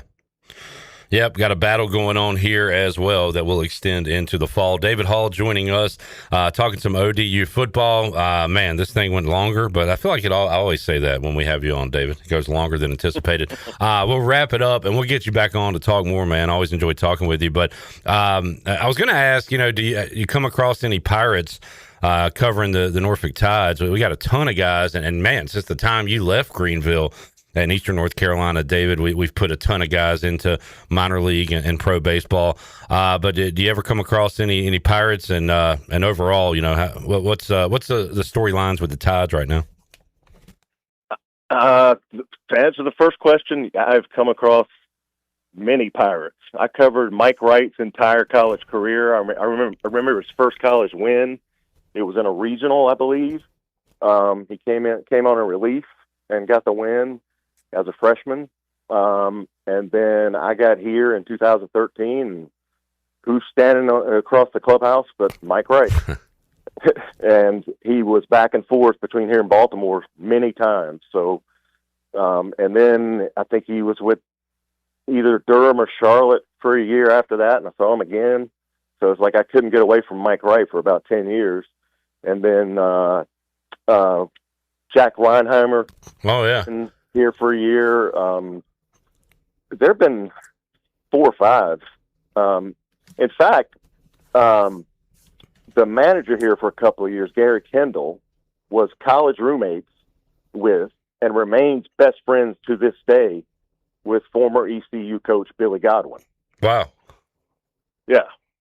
So, I texted Billy one day and said, "You got me surrounded here, man." Who did I talk to? Oh, Seth Simmons. He's working in with the Giants as a scout now.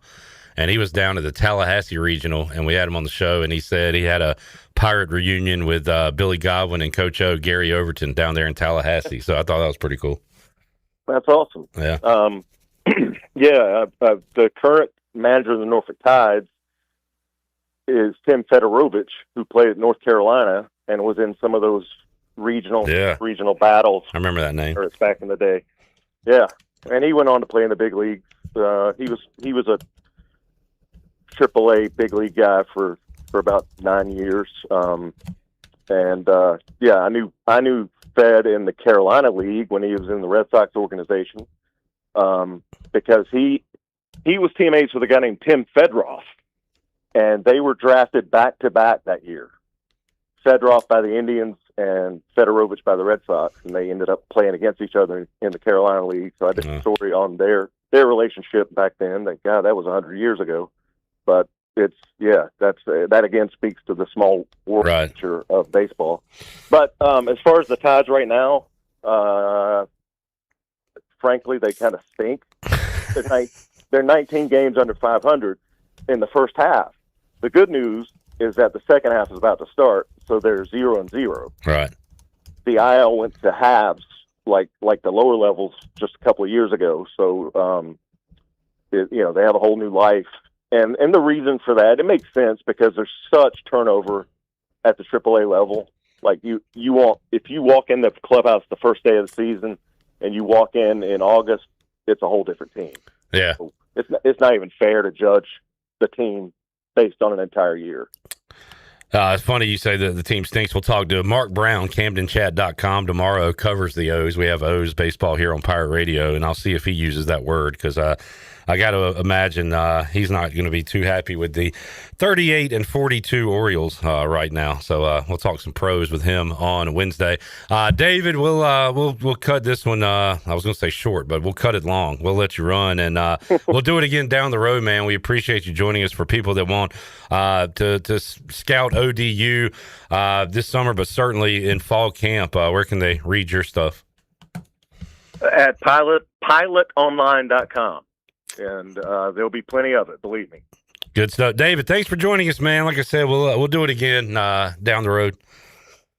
Anytime, Clip.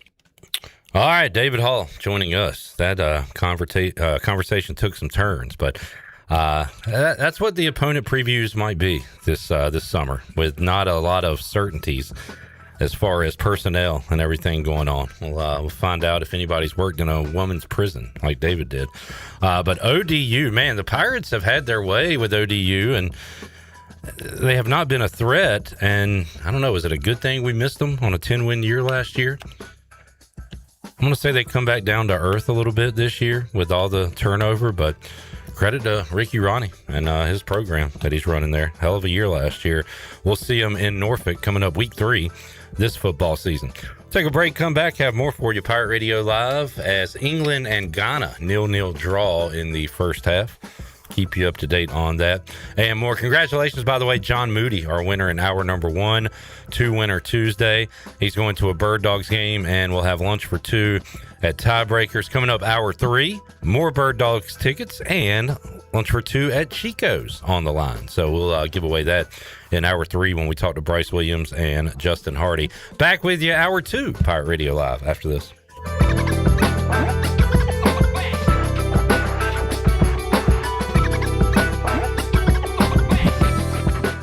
A quick getaway to paradise is as easy as breezing into 34 Degrees North restaurant at the Beaufort Hotel. Enjoy coastal Carolina cuisine featuring fresh local seafood or savor their hand-cut steaks. It's the premier dining destination on the Crystal Coast. The waterfront restaurant serves breakfast, lunch, dinner, and their popular weekend brunch. 34 Degrees North restaurant in Beaufort is open daily. Visit their website, 34degreesnorthrestaurant.com, or call 252-838-7250. 34 Degrees North restaurant at the Beaufort Hotel.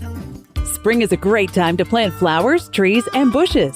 When planning your landscape, please keep in mind that you should never plant anything within 3 feet of a gas, electric, or water meter. The same thing applies if you have an electric transformer in your yard, except keep plants 8 feet clear of the front in case crews need access during a storm or an outage. Always remember to call 811 at least 3 business days before you dig to avoid underground lines.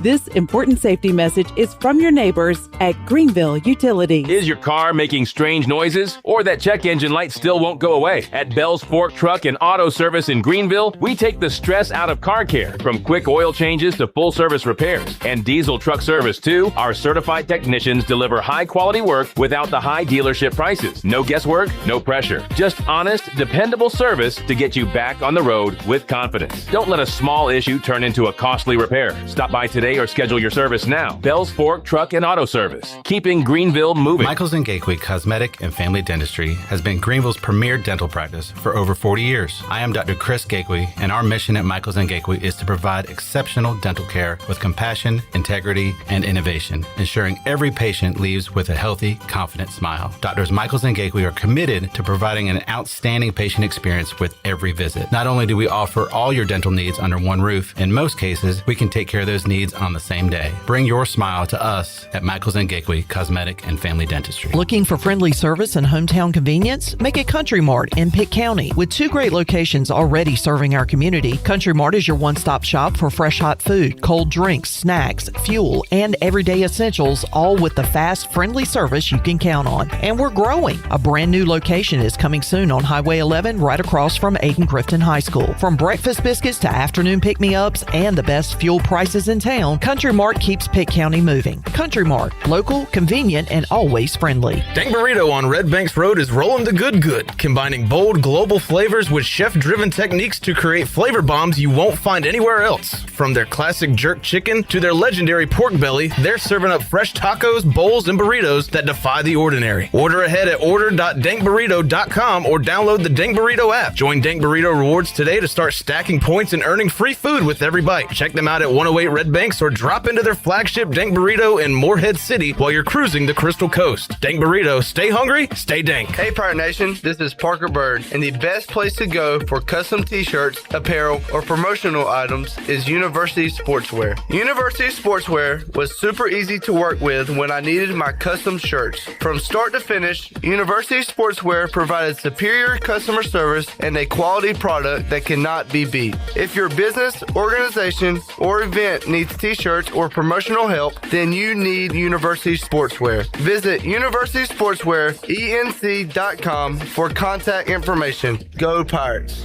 This is Brian Packard, ECU former baseballer. You're listening to Pirate Radio, the voice of Pirate Nation.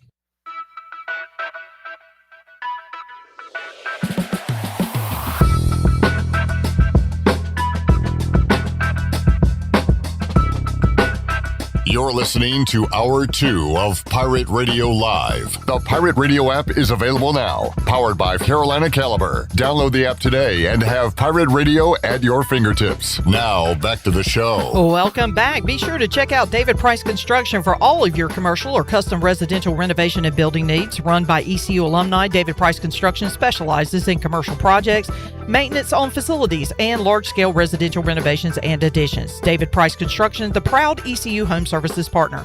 Call them today at 919-291-5532 or visit them online at davidpriceconstruction.com. Now let's head back in to PRL. Here is your host, Clip Brock. Back with you, Pirate Radio Live.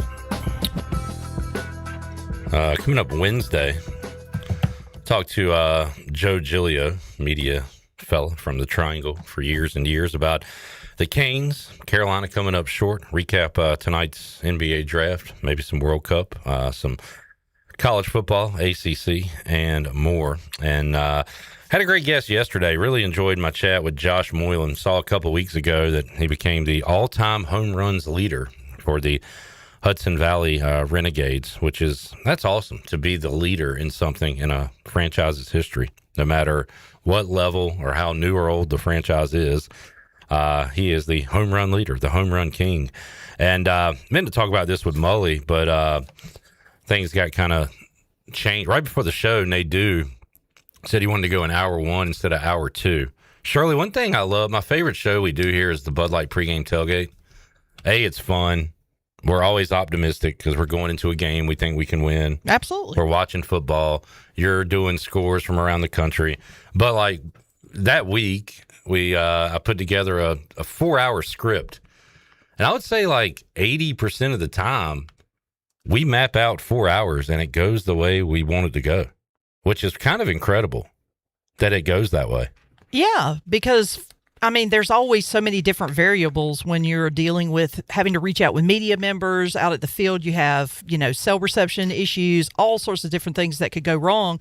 So, yeah, to have that high of a percentage, I'll take that all day long. And you feel accomplished after a 4-hour show that goes exactly how you planned. Well, and not just that, but sometimes, we have too much stuff and we got to we got to drop something here. Yeah. We've got to skip a segment or we have to shorten something just to get it all in. Because even though it seems like a lot, sometimes it's not enough. Definitely is the fastest 4 hours. Oh yeah, for sure. Of the year leading up to each and every ECU game. And I bring that up just because we had to move Nadu to hour 2, and I'm kind of stalling because I don't have any more guests till 5:00. It's another reason I brought this up. Because I'd planned on having 2 guests in hour number 2, but did want to recap the Josh Moylan conversation from yesterday, and I brought this up with him, and I'll look at it real quick. But Josh Moylan is having his best power year of his baseball career, post high school career. He had his career high for home runs at ECU was in his final season in 2023 with 15. He already has 13 bombs this season. So he is going to eclipse that. Had 70 RBIs, by the way, his last year here at ECU. That came off a really bad year, which you'll hear him talk about too in a moment. But the strikeout numbers, he's already at 93 for this year. He's going to have the most strikeouts he's ever had in his career, but he's also going to have the most home runs, and that is baseball now. Pretty incredible at ECU. Even in his bad year where he hit 221, he had 35 Ks, or excuse me, he had 51 Ks, already 93 this year. But it's about hitting bombs. And I asked him about the home run numbers and the power that he has displayed this year and what he equates that to. I don't care what sport you're playing or who you're playing with. If you're the all-time leader in something, especially something as important as home runs, that's pretty cool, right? So how did it feel to accomplish that goal? Yeah, no, I appreciate it. And, I mean, just like you said, anytime you can become the leader in something, that's kind of pretty special and it feels really cool. But, especially in something like home runs, like you said, it's kind of the name of the game now. But, no, it's awesome, and I appreciate just everybody who's out there kind of following me along and continue to follow my journey and all. So I really appreciate it. And the power numbers are up. I believe it's the most home runs you've hit since your last year at ECU, right? So what's going right in the power department for you? Yeah, honestly, it's kind of funny. This past offseason, I put on about 20 pounds and started feeling a little bigger again, almost like I did my freshman year, but this time, a little more in shape. But I just kind of put on some good weight. And then with my swing stuff, I actually worked in a place in Raleigh, Baseball Rebellion. So I worked out there and changed some swing stuff. And now it's just been about, trying to make more contact because I'm hitting the ball really hard. Now we just got to keep making contact. And that's what I've been doing, putting some good swings on it and letting the rest take care of itself. Josh Moylan hitting the ball well. Again, the average not even great for him because he was a good all-around hitter at ECU, hit over 300 his freshman and junior year, had that sophomore slump, which we'll get to in a moment. But the average at 229 this year, but, coaches don't care. Organizations don't care if you're dropping bombs, and he's already got 13. Asked him about ECU memories and told a pretty funny story. Kids, I would not try this with your coach, especially ECU players. I would not try this with Cliff Godwin. Josh got really lucky, and now we can laugh at it. But here's what he had to say about that. Cut to Josh. You hit a massive home run in a Saturday regional game, right? Who was that again? Am I remembering that right? I think it was Virginia. It might have been at our place against Virginia. Yeah. There's nothing better than that Saturday night, day 2 of the regional game, man. That the crowd is so jacked up, and no, I remember that bomb. What are some of your, when you look back on it, best ECU memories? That's tough. I mean, it's really hard to have some bad ones there because you got a fan base that's just always fired up for literally every game. I mean, we'd have Tuesday nights with 7,000 people, so I think this is actually kind of funny. The one that I think is my favorite, only because it's funny to look back now, but at the time might not have been my best decision. We were playing against NC State, and coach was giving us the pregame kind of report, and he's like, "Hey, this guy likes to throw inside, so we're gonna get up on the plate, we're gonna make him uncomfortable." And I was like, "Screw that! I mean, if he's throwing inside, I'm gonna get off the plate and hit a home run." And sure enough, first pitch of the at bat, I ended up going deep, and then I just remember rounding third and seeing coach's face, and he's so fired up, having no clue that I decided I was getting way off the plate, not doing what he said. But that is probably about the only time I did that to coach. I mean, he was pretty dialed in for the most part, but that one just sticks out to me because I thought it was really funny, and coach never had a clue. And if he sees this, he'll probably find out for the first time. So, yep, you'll be getting a text pretty soon about this one, Josh.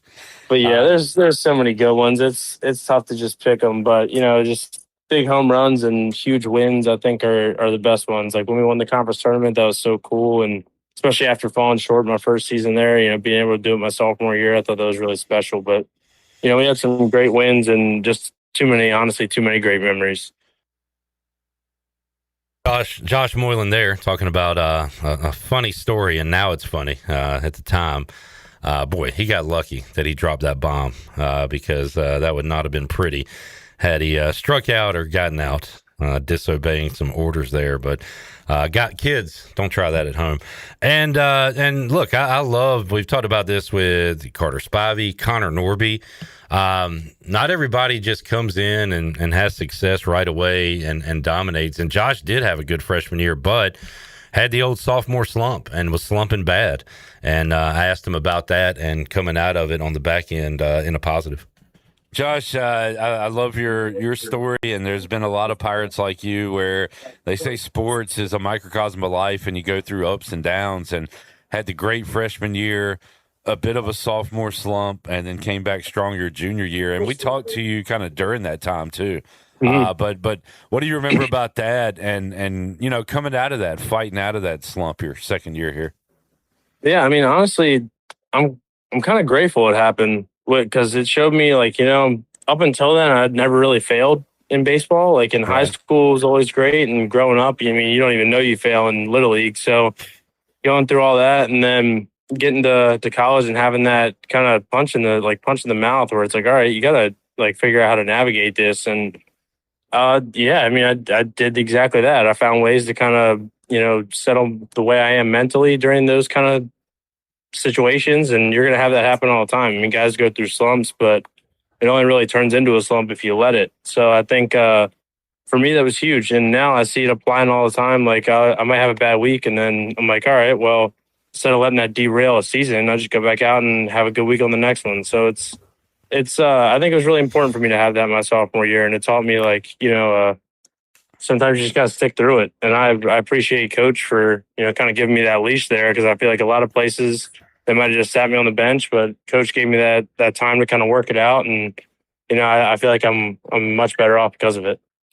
Awesome chat with Josh Moylan. You can check out the entire interview on YouTube, Pirate Radio TV, if you want to watch Josh walk around a sporting goods store for 20 minutes and talk to me. That's what went down yesterday.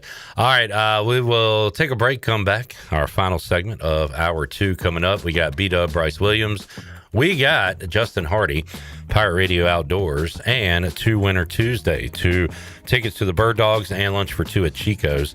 All coming up in a busy hour number 3. We'll update the Buccaneer Music Hall scoreboard when we return. Pirate Radio Live. Back with you after this.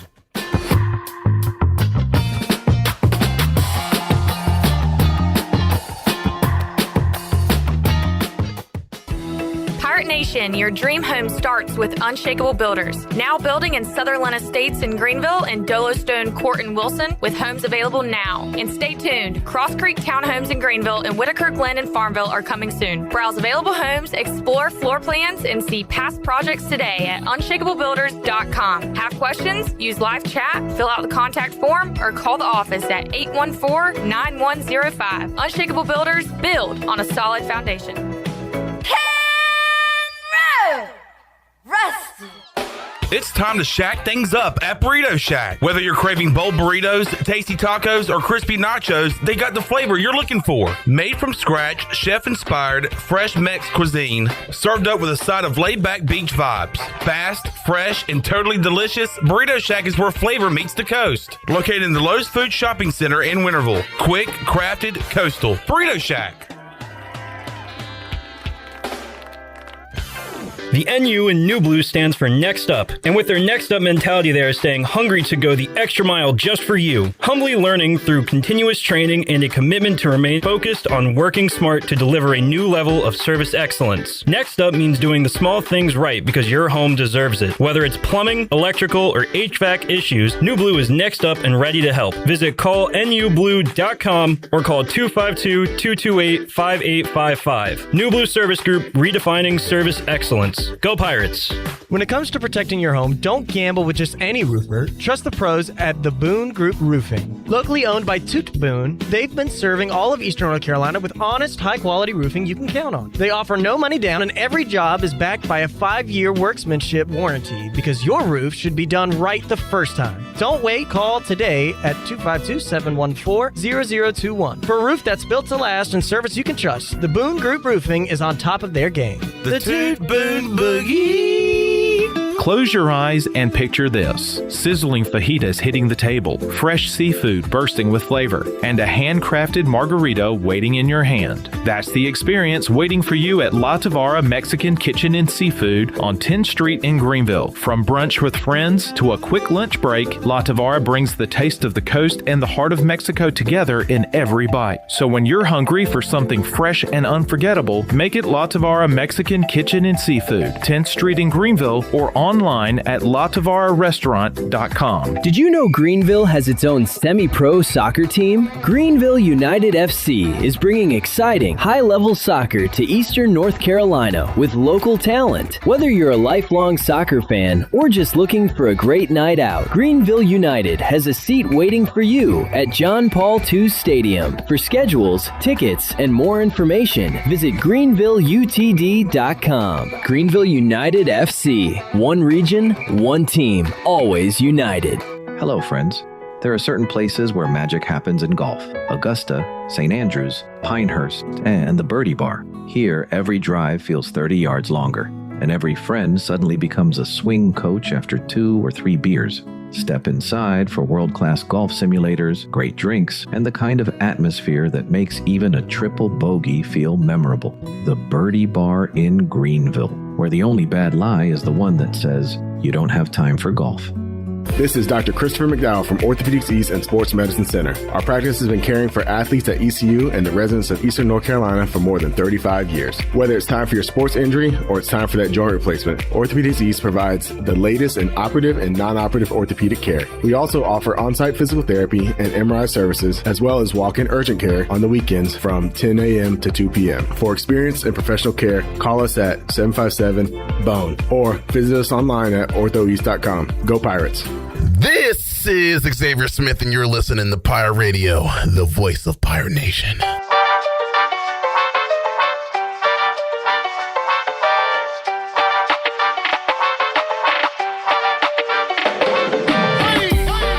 You're listening to Hour 2 of Pirate Radio Live. The Pirate Radio app is available now, powered by Carolina Caliber. Download the app today and have Pirate Radio at your fingertips. Now, back to the show. Welcome back. Be sure to check out David Price Construction for all of your commercial or custom residential renovation and building needs. Run by ECU alumni, David Price Construction specializes in commercial projects, maintenance on facilities, and large-scale residential renovations and additions. David Price Construction, the proud ECU Home Services partner. Call them today at 919-291-5532 or visit them online at davidpriceconstruction.com. Now let's head back into PRL. Here's Clip. Back with you, Pirate Radio Live on a Tuesday. No goals in England, Ghana. England put up 4, I believe, in their first match, scoring early and often, but no goals here as they play in added time in the first half. I don't watch soccer. We got into it for about a 3-year period. And now Swansea City, who I picked in the Premier League, as Harry Kane has it in the box. Corner kick. Swansea is now in the Championship, which is below the Premier League. So I never see them play or watch it. But so I don't recognize the names like I did 4 or 8 or 12 years ago, but I did see Jordan Ayew for Ghana, who played for Swansea, and his brother Andre Ayew was a beast for Swansea back in the day. England with a corner kick here as they play late first half in, I believe it said Philly. I think they're playing. Boston. Sorry, Boston.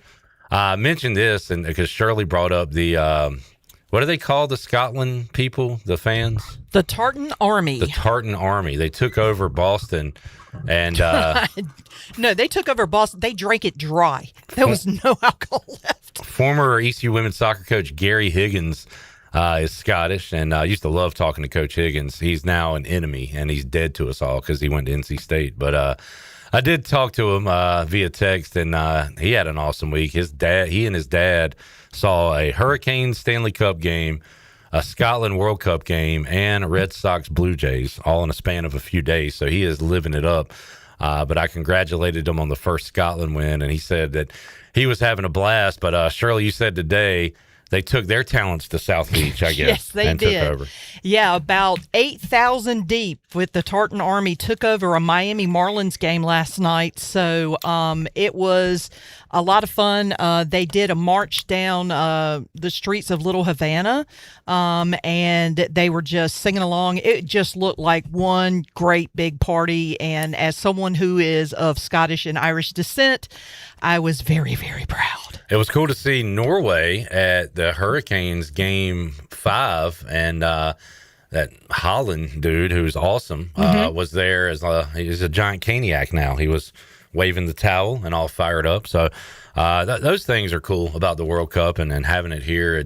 I don't know. There's always bad stuff, I'm sure, but like it seems pretty positive, I think, with all the fans and everything. Oh, yeah. I just love the fact that, I'm going to talk about the Tartan Army in particular, is that they're going to American events, not just the World Cup events. They're doing other things. They're doing other things. So they're going to baseball games. Yeah. And, one of the coolest things, I'm a Red Sox fan. I've always wanted to go see a game in Fenway, but to hear, 8,000 and some, Scots singing, 500, I would walk 500 miles, which, by the way, the band is Scottish. That's why that's kind of like their national anthem. I'm gonna be the man. Yes. And to hear them not only singing in Boston, but they went to South Beach and did the same thing last night, and it was just awesome. And literally walked 500 miles down the street. Yeah, they walked.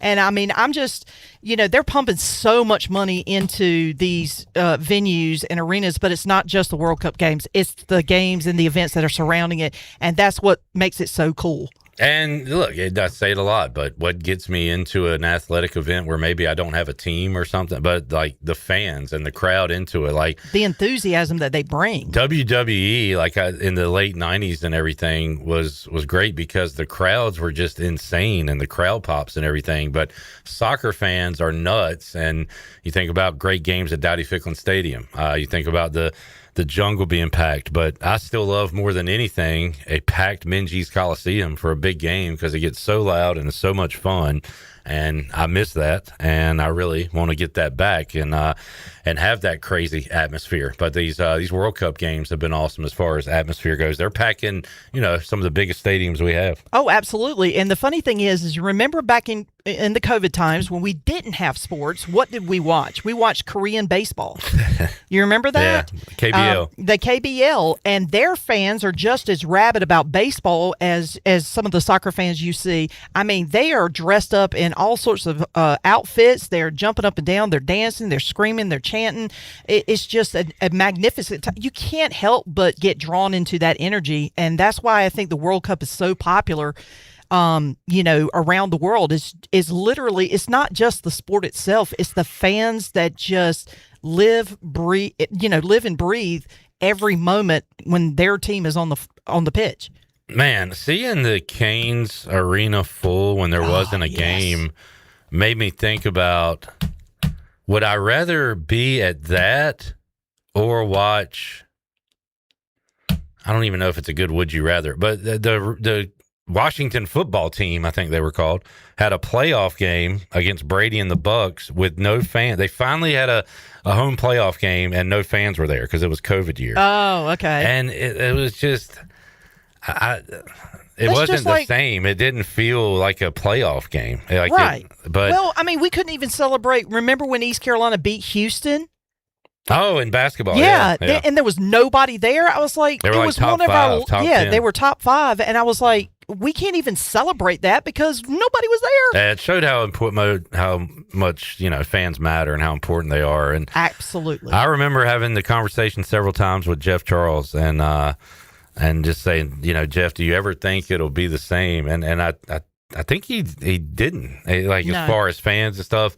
But I'm glad that I was wrong and he was wrong because, we got the fans back and it's awesome.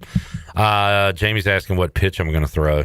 I don't know, something that's going to go 400 feet when I throw it. Go knuckleball. I pitched a little bit in Little League. I was the guy that could throw strikes but could not throw it fast. So if we had Jason Nelson could throw fast, but he was very wild. So if he walked like 7 guys, I would just come in and at least, pitch to contact and try to get us out of the game. When I played Little League, I played catcher. And the neighbor across the street, of course, this is Little League. So I was on the Lions team. He was on the Kiwanis team, which we were bitter rivals. And but I knew he couldn't hit a knuckleball. He could not for the life of him. But you could throw one? I couldn't throw one, but the pitcher on my team could. Well, that's not fair in Little League. And so it was a pseudo knuckleball. Right. I think it was more like, hey, let's just soft pitch just kind this of a guy. Lob. Just kind of a lob because we were way too young for that. But the pitcher that we had was our fastest in terms of speed. He was our strongest pitcher, and I remember he walked up and I called time and I walked up to the pitcher. I said, "Can you throw a knuckleball?" He said, "Kinda." I said, "He can't hit that." And I went back, and as soon as I got behind the plate, he called time and backed out of the box. He said, "You told him, didn't you?" I said, "Yes, sir, I did." Now get in here and try to swing it. And then they turned that scene into a movie, Rookie of the Year, where he floated it Oh, on my the gosh, last I pitch. didn't even notice that. You need a royalty check. I've never watched that movie, honestly. You never seen Rookie of the Year? Never seen it. Rowan Gardner? Yeah, I've seen bits and pieces of it, but I've never seen the movie from start to finish. Classic. And I do, hey, Slim Eddie's in the house. Slim 80. Oh, man. I'm glad he's got a job but I don't like seeing him so pretty. He's way too pretty. I was watching his highlights and he was running down the field and his hair's just bouncing around. That hair. I was like, look at that pretty hair. Had his gloves on, looking sharp. We'll talk to Bryce Williams and his old teammate, Justin Hardy, when we return. Pirate Radio Outdoors, baby update, giveaway, and a football nugget regarding a Greenville native when we return. Pirate Radio Live after these words.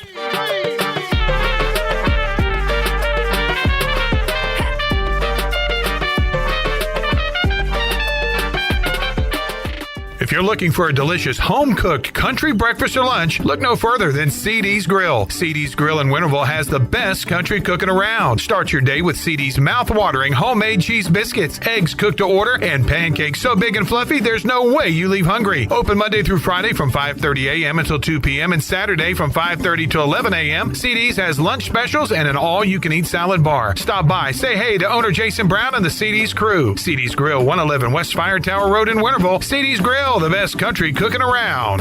Hey Birdland, the biggest soccer event of the summer is almost here and the crossover kit is back.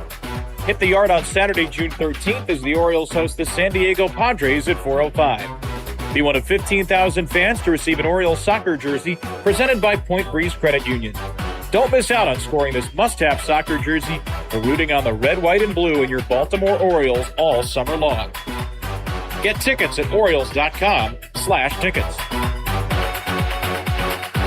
College is hectic, but where you live shouldn't be. At Pirates Cove, you get your own quiet space and private bathroom.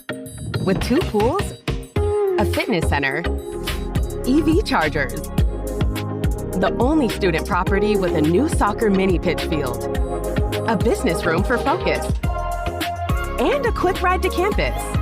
No dorms, no drama, just the lifestyle you're looking for. Pirates Cove isn't just where you stay, it's where you live. Hello, Pirate fans. Jeff Stein coming at you from Brown & Wood Buick GMC, and Truck Month continues. We've got Sierra 1500, 0% for 5 years. You heard me right, 0%. Sierra 2500 HDs 4.9 plus $2,000 in purchase allowance. Canyon Elevation 3.9 for 5 years plus $3,000 purchase allowance. Only at Brown & Wood Buick GMC, home of the lifetime powertrain warranty. We've got 4 brands, 3 generations, 2 rooftops, and 1 goal to make sure you leave a happy customer.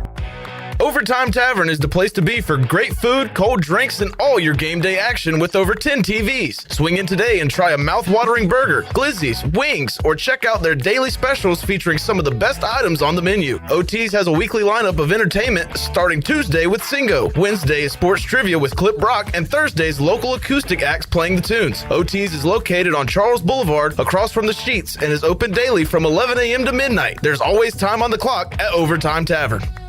The convenience of Pitt Greenville Airport is closer than you think, right outside your front door. With service from American Airlines, you're now connected to destinations around the world, all from PGV. Skip the long lines. Avoid the congestion of larger airports. Fly local and enjoy a faster, easier travel experience. Whether it's business or your next getaway, Pitt Greenville Airport gets you there with ease. Start your journey today at flypgv.com or AA.com. Pitt Greenville Airport. Fast, convenient, and close to home, where the Pirates fly.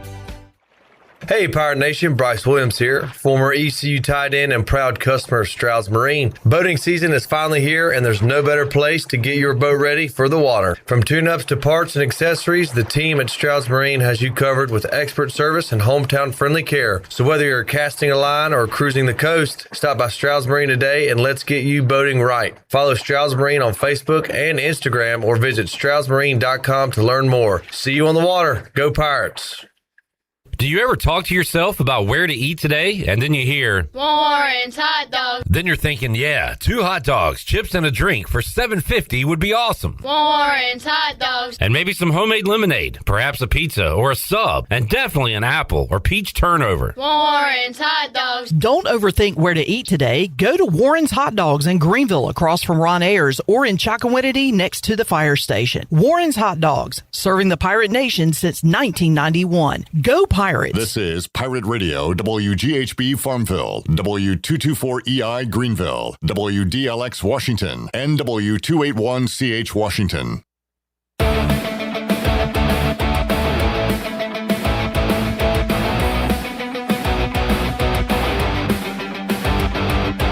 You're listening to Hour 3 of Pirate Radio Live. This hour is brought to you by Carolina Eagle Distributing, celebrating 150 years of Budweiser all year long. This Bud's for you from Carolina Eagle, serving the Pirate Nation since 1989. Now, back to the show. Welcome back. Brown & Wood is your home of the best selection of GMC, Cadillac, Buick, and Mazda in Eastern North Carolina since 1937. Shop their entire inventory online at brownandwoodauto.com or visit them on Greenville Boulevard. Brown & Wood, Greenville's #1 dealership and the home of a lifetime powertrain warranty.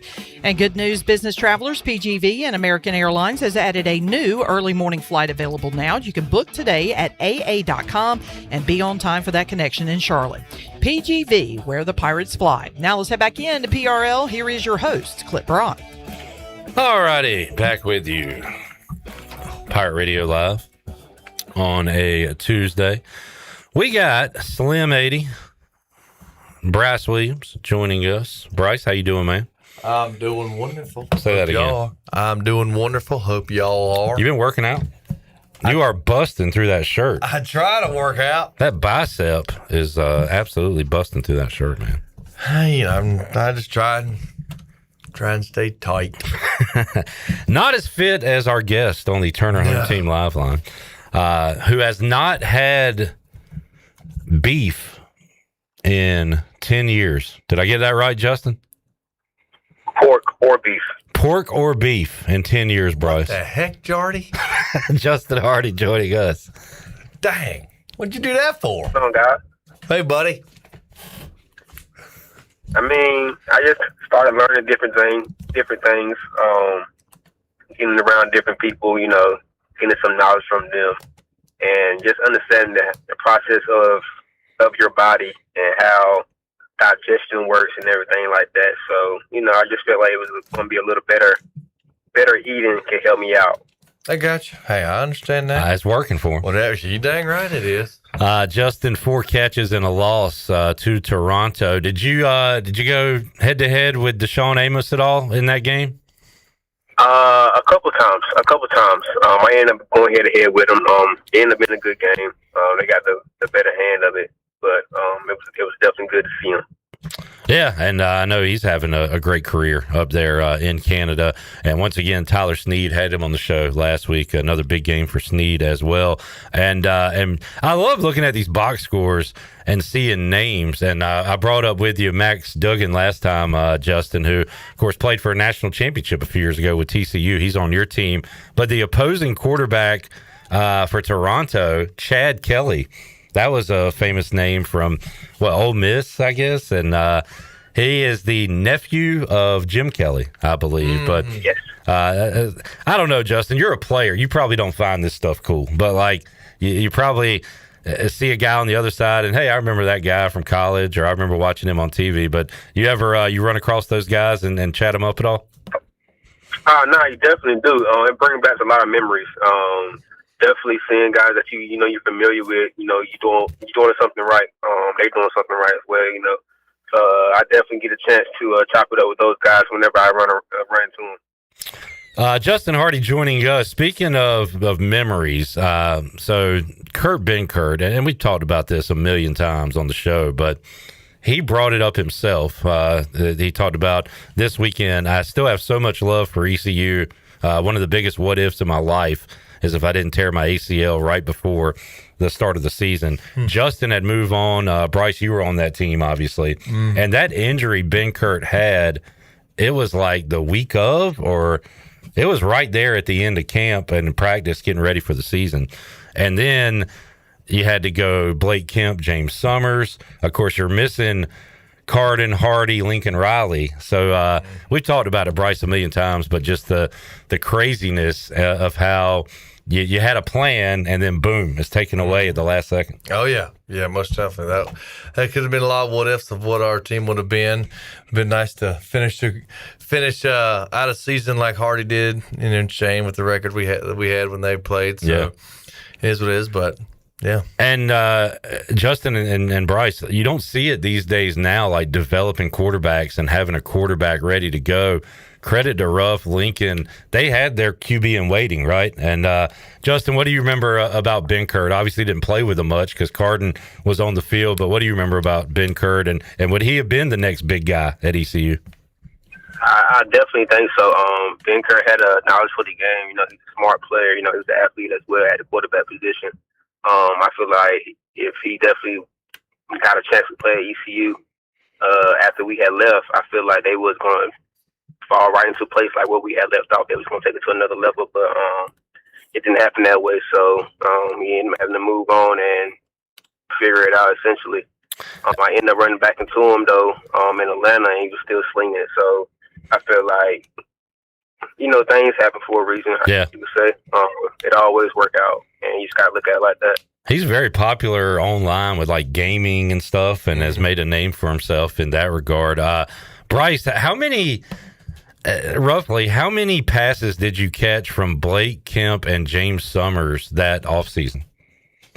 I don't even. Right, like you probably caught everything from Benkert, I would imagine. A lot, and then you had your summer workout, so because Summers was going to play somewhere else, right? Yeah. Like, what was he going to be, a receiver, running back? Receiver, running back. Yeah. Yeah, definitely. I think I got more passes in the offseason with Benkert. Yeah. I mean, that's just the fact that y'all won 5 games that year is crazy. And you were in so many. I talked about it, not to go over it for the umpteenth time, but the Florida game where Bryce had a heroic effort down the stretch, and you said that's like the tiredest you've ever been, right? Yeah. There at the end of that game.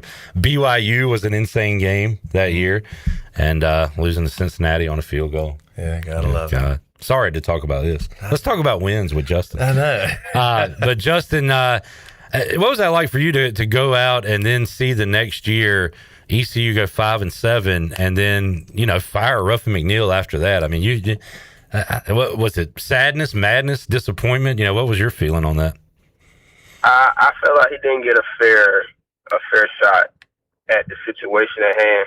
The adversity happened and had to deal with it, and I feel like that's what anybody probably could do. I feel like that was probably the best that was going to happen with the situation at hand. Or a week before, going to your regular season, the person that you got or see running the whole ship goes down. So it's definitely a tough situation to be in. So I feel like he got the short end of the stick on that end, especially after 1 year. It'd have been one thing if it was a continuous thing, but it wasn't. So, you know. And Bryce, I know you did all you could, and you earned your roster spots in the off season with NFL teams. But like, you love Ruff. Do you feel like, dang, like I wish I could have done more? He got fired. Like, what was your feeling when all that was going on? Because you were done with ECU, but at the same time, like that's your guy. It was a bummer because I think it was happening that off season after the, so it was kind of thrown off because. As Hardy knows, I mean, Ruff wasn't going anywhere. I mean, he was going to ride it out to the end if I had to guess. So it was definitely fortunate. I was unfortunate, but I was fortunate to finish my career, with Ruff that whole way because, I mean, to keep the same offense, Yeah, that's pretty rare, right? Scheme was very, I think was what made our team so successful was just that familiarity. It's a tough word with the offense. I mean, and Hardy could speak on this. I mean, our offense was like second nature to us. But for those, for sure, yeah. So I mean, it was good while I had it. And I hated for Ruff, and even the guys that Hardy and I practiced with that were on the team with that were younger than us. That was with Ruff to kind of go through that little spell. That. What else fit the 16 and 17 graduating class, what they had to deal with and kind of the heartbreak there. But like Hardy says, it is what it is, but And look, that set us back so long. We were 3-9, 3-9, 3-9 with Coach Mo. Mike Houston did all he could to kind of pull us out and we had a couple good years there, but he kind of bottomed out after Holt Naylor's left. And here's Blake Harrell, who back-to-back bowl wins.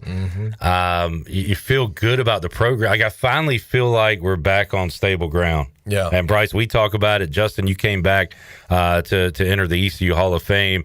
And, you're always proud to be a Pirate. But, Justin, it feels like we're kind of back to hopefully where you guys were 10, 12 years ago. No, I definitely agree. When I went back and seeing, how the guys, were reacting to Coach, it was definitely good to see, and I feel like it gave the old school vibes that when we was in school. So, it's definitely good to see, and hopefully they can just keep going. And Blake Harrell, not a Pirate, but feels like he is, right, Bryce? And of course you got Mags, you got some Pirates on the staff, but like this staff, this is.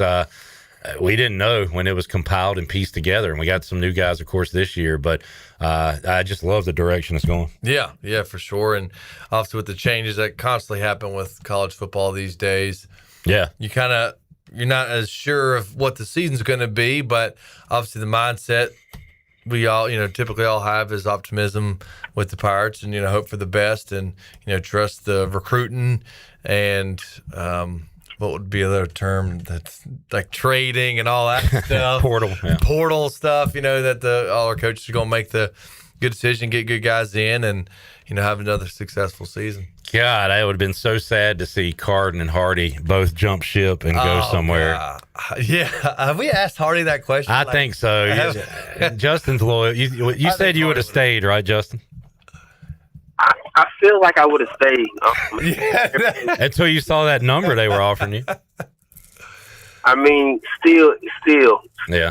I feel like go somewhere where I can play, and make a difference on a team, or go somewhere where, you really don't know. Yeah. You don't know what it's going to be.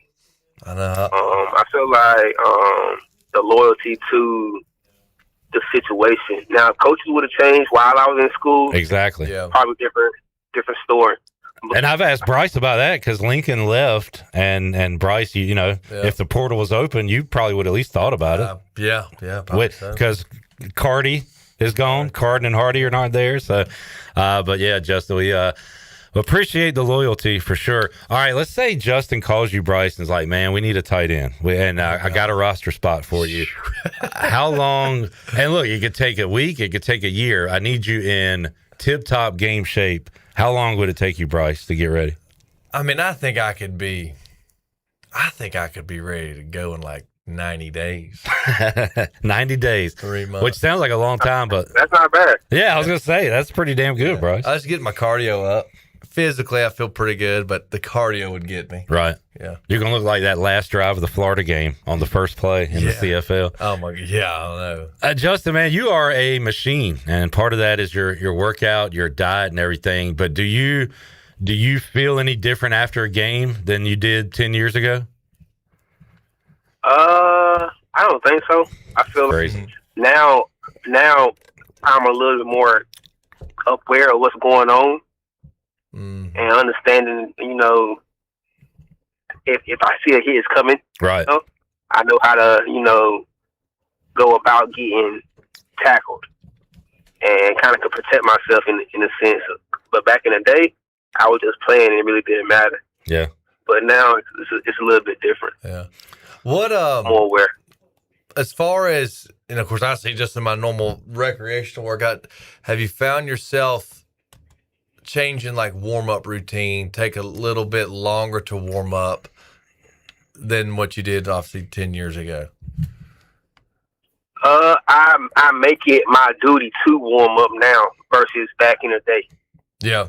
Somebody made you do it back in the day, and now you do it. Like I actually, roll out, foam roll, do the proper things, you get the body warm before doing any type of activity. So it's a little more conscious. Being naive to the fact, I'm cautious to, what's going on and conscious of what's going on and aware now. So I understand. Yeah. Justin talking about how to take a hit. I had a buddy, I remember, and I don't know, maybe it was because he was playing his team or something, but he would always talk about Marvin Harrison, how he would catch the ball and go to the ground and avoid a hit. And like, man, he's a wimp, man. He's not a real man taking it. I was like, dude, he's smart. Like, even at the time I knew, I was like, if you don't have to take that hit, after a 22-yard catch just to get a 23rd yard, go down and catch the next pass. You know what I'm saying? So he was smart on the field about how to do that. I always found that interesting. And Justin doing that late in his career. All right, Justin, when's your next game, man? We play Sunday. All right. Well, good luck. Got to get that W, that first W of the year. Appreciate you joining us, the ECU Hall of Famer, Justin Hardy, and we'll talk to you again soon, man. All right, sounds good. See you guys. See you, buddy. There is Justin Hardy, Pirate great, Hall of Famer, along with Shane Carden, a couple of Bryce's teammates, and miss those guys and the performances they would put on the football field. Mm-hmm. It was some good stuff. I know. I was about to ask Carson, I wonder, because I don't think we've talked till after, since maybe November, or at least me and him. Yeah. I was like, I want to say, do you ever reflect back that you're a Hall of Famer? I kind of asked him that a couple, like when we talked to him, and I still don't think it probably won't set in until he's like retired and stuff, because he's still focused on the next game and like day to day. That is true. And probably still hasn't reflected on everything, We'll take a break, come back, more with Bryce Williams. We'll go Pirate Radio Outdoors and have more for you when we return. Hour 3, Shirley, I remembered myself. Winner Tuesday, John Moody won in hour number 1. Who's going to win right now? 317-1250, caller 4. 2 tickets to a Down East Bird Dogs game and lunch for 2 at Chico's can be yours if you are caller 4, 317-1250. We're back with you, Pirate Radio Live, after this timeout.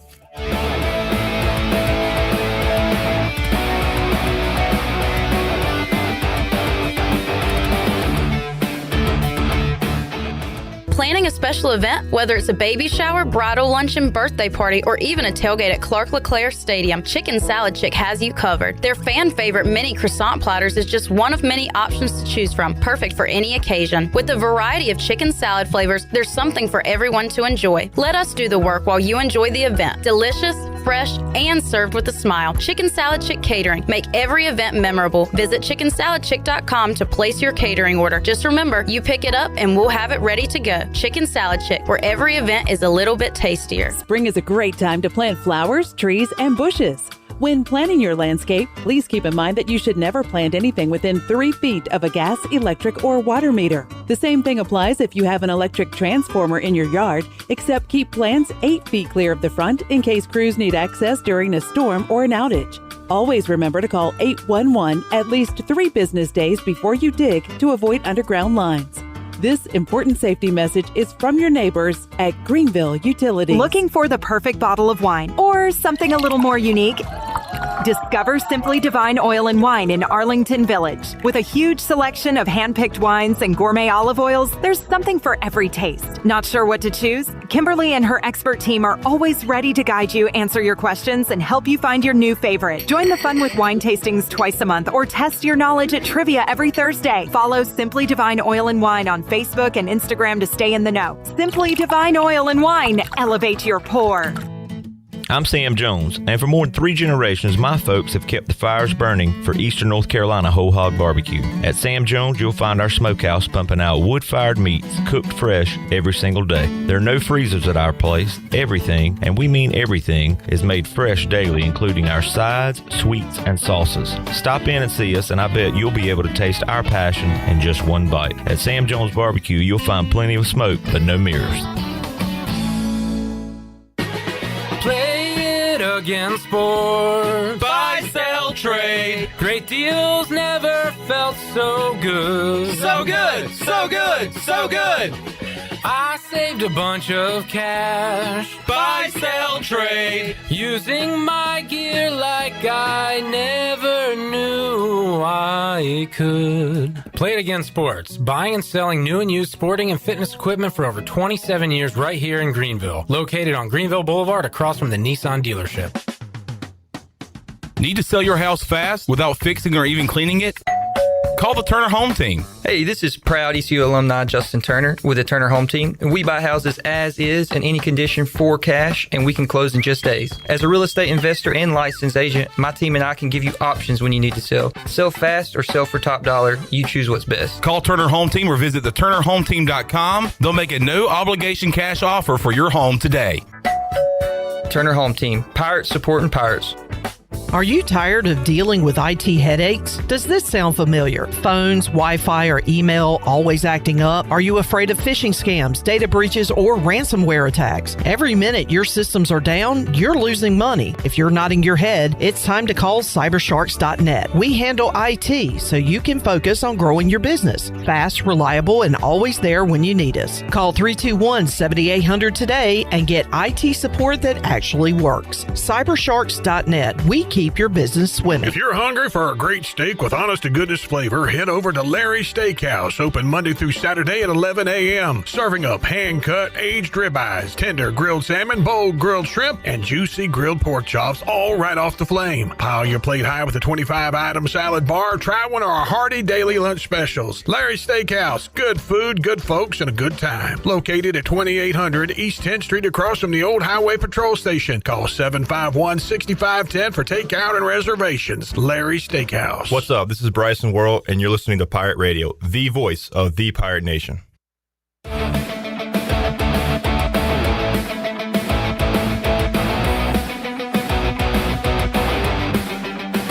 You're listening to Hour 3 of Pirate Radio Live. This hour is brought to you by Carolina Eagle Distributing, celebrating 150 years of Budweiser all year long. This Bud's for you from Carolina Eagle, serving the Pirate Nation since 1989. Now, back to the show. Welcome back. Are you in the market for a member-focused local credit union or making a switch from your existing one? Then explore First Flight Credit Union with branches across Eastern North Carolina where all residents are membership eligible. Members experience in-person service, competitive savings and loan rates, everything from auto, boat, and home loans. First Flight has you covered. Stop by one of our local branches today or visit efirstflight.com. First Flight is insured by the NCUA and an equal housing lender. Now let's head back into PRL. Here is your host, Clip Rock. All right, Bryce and I looking at the Africa map, learning our geography. He's asking some questions about the World Cup. And I like it, Bryce, because if it was every year, I probably wouldn't get into it as much. But like every 4 years, it's fun to watch because you watch the great players, Messi, Mbappe from France, and Haaland from Norway are stars in soccer. And all of them, they've scored like a combined, so they scored 6 combined goals yesterday. And I believe maybe 7 the first. So they've scored like 13 goals by themselves. So it's cool to see the best in the world. Yeah. But also you got your upsets. And in soccer, an upset can be a draw, a tie. And Cape Verde, I pulled this up. So Good. We're talking about this little part off of Africa, this little island, has produced who, you know, how many people can actually live there? But they are tying these bigger countries, and it's turned into a story. So I like that part of it too. But yeah, Bryce was asking some questions during the break. But all you need to know as far as USA right now is we are going to advance to the single elimination tournament. So they're going to get out of their group. Do we know who we play? Not yet. And the better you do in your group, like the better draw you get. So they've already advanced, but they want to go ahead and win the next game. So they can, it's like being a 1 seed, basically. Right. You know what I'm saying? Wow. Where is this being held? Everywhere in the United States, Mexico, and Canada. So this game. Oh, this is like in America? This is in, I said it earlier, Boston, where the Patriots play. Oh, wow. And there's game, you know, Philly, Miami, LA, so everywhere. And Mexico and Canada are hosting as well. I think Toronto, and is that it? I think Toronto is the only, maybe there was another place in Canada, but yeah, it's and it's gonna continue on for the next few weeks, last a while. All right, Bryce. Oh, got some news. Shirley told me about this, and it's kind of funny because, man, it's 8 days after I first heard about it. Because I know a source close to the situation. But last weekend, was it Saturday or Sunday, the UFL Bowl, the United Bowl? I want to say it was Sunday. I think so. Don't quote me on that. The next night, Monday, I'm at Sports Trivia at the Buck, and somebody tells me that Cornell Powell got an invite for a workout with the Lions. So we're talking like 30 some hours after the UFL season ends, he gets a workout. I kind of forgot about it. And then today, Mike Florio, Pro Football Talk, posted the news that the Lions invited Cornell Powell for a workout. So, man, I'm really hoping. I texted Isaiah Winstead last week and asked if he's heard of from any NFL teams. Haven't heard a response, and he usually responds back. So I'm going to take that as a no, unfortunately. Or maybe he wants to keep it on the hush. But I think he played well enough to get a camp invite or a tryout or something. But good luck to Cornell, who's had, you know, a run with the Chiefs. He's, you know, played well in the UFL, made some great highlight plays this year, and he's going to get an opportunity at least with the Lions. And they are a high-powered monster offense, but outside of their top three receivers, you know, nobody special there. So could get an opportunity. Yeah. And Bryce, that's cool, man. I wish circumstances were different and you didn't have to play in that dumb AAF and you could have played in the UFL because – A, it seems like it's run pretty well from Rajay and guys I talked to. But B, you see guys get opportunities from the UFL. Yeah, for sure. I mean, it definitely seems like a very well improved establishment. Yeah, compared to other spring leagues. Yeah. I mean, because it's on what, year 4 or 5 or so. They combined the XFL and USFL. The UFL's been around. I think this is year 2. Yeah, because Holton was in the XFL, UFL, or USFL. But so I mean, at least those have been around for a pretty good while. And I mean, yeah, man, it's great. I think it's just it's a no-brainer if you're trying to make it to the league to say, hey, well, I'm going to do this and make a little money, and then obviously get my name out there because it is, you know, televised well, and I think it's got a decent following. I'm interested to see how many coaches, because you got a lot of young guys, quarterbacks that I remember watching playing 15, 20 years ago who are now coaching, and they're trying to move up just like the players. So interested to see how that goes as well. But we'll try to get up with Cornell, talk about he's got, I think, an annual camp coming up, so we'll try to get him on the show. He's a great dude. I know wasn't a Pirate, was very close to being a Pirate. He claimed on this show if Ruff didn't get fired, he would be a Pirate. But I don't know. You got Dabo calling you. Yeah. You going to say no to Dabo? Yeah. But that's what he claimed. And I also know that Holton did his best to recruit him here out of the portal. And he could have been a star here at ECU. But credit to him for sticking with Clemson and, you know, did enough to get noticed by the NFL. But he was behind some great receivers there. Yeah. Oh, yeah. But, yeah, he's a great dude, and wishing him the best of luck. All right, let's go. We'll go outdoors. Man, I wish I saved that video. I saw a picture, Bryce, of somebody on a boat don't even remember what it was called, but it was like a kind of a snake-looking, eel-looking thing, and it had stuff pointing out of it. Do you know what I'm talking about? And it was very long. I'll see if I can find it. But I guess you've never come across one of those. Do you ever see like eels or anything? I've never really seen. I've seen like just like the bait eels, never like a moray eel or anything like that. Man, the ocean's it's full of everything. It is. You been doing anything outdoors lately? Yes, obviously we're on baby watch, and Sunday was the due date, so puts in at 40 weeks pregnant, but she is still holding on. And I guess I either bothered her enough about taking the boat out, or she knew it was Father's Day and whatnot. But anyways, she went out on the boat with me, and me, Davis, and Anna went on the boat, and she was 40 weeks pregnant. So kudos to my wonderful wife to say, yeah, you know what? I know how much you love the boat. It's a nice day. Just be gentle out there. And sure enough, we went on the boat. So it was fun to ride around, just us as a family of three running around and enjoying the water and everything. So family of three for a short period of time, for a very right? short period. So yeah, it was great to spend that time Father's Day with Anna and Davis and out on the boat, which I love. It was a beautiful day, so thankful for that. But yeah, it was nice. It was really nice. Very cool. Yeah, I was happy to. My dad had the World Cup on, surprisingly. My dad has so he got me into sports. Huge basketball fan, football fan, baseball. And he watches those sports less than he did now, but got into the Hurricanes run, and he had the World Cup on, asking questions about it. So he's kind of evolved as a sports fan. But glad to hang out with him and my daughter and family on Sunday. That was fun. So yeah, you're on baby watch, and so that might put the clamps on the boat maybe for a while, or it'll put the clamps on the boat for a little bit, but I won't prod any. Anna normally she'll get a little antsy and probably say, you know what, let's round up and go out there. So I've got to enjoy my time during these last few weeks. So we'll settle in, and if it happens, it happens. If not, then be all right. Posted this video Sunday night, Bryce, from the Pocosin. I said I like to stand on my deck and shout ECU takes the deer. So I saw one in the back. If Kurt Benkert didn't get hurt, we would have won 7 or 8 games, and Ruff would have never been fired. So I like to yell out ECU takes to the deer in the backyard. But I don't think that one was big enough for you to shoot. But if I see one, I'll let you know. Yeah. But they're out there. I may need to sneak around.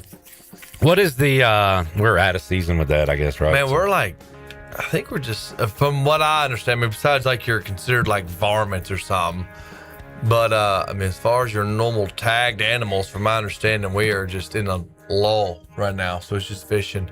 I think trout season opened up though. I think we can keep them now, but yeah, as far as just shooting anything, man, my wife puts out a little bowl because there's some stray cats, and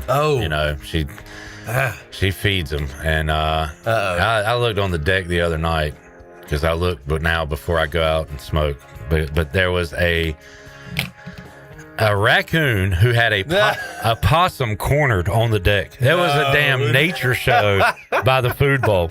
And I was like, are you kidding me? And the possum will go on. The raccoon, I'll say, go on. It'll look at me. Like, it'll test me for a minute and then kind of go on. But goodness, that was a standoff, huh? It is a damn nature show. That is funny. Maybe, how's it got to be on your deck? At least maybe out in the yard. Yeah, maybe we'll. So get some rabies up in there.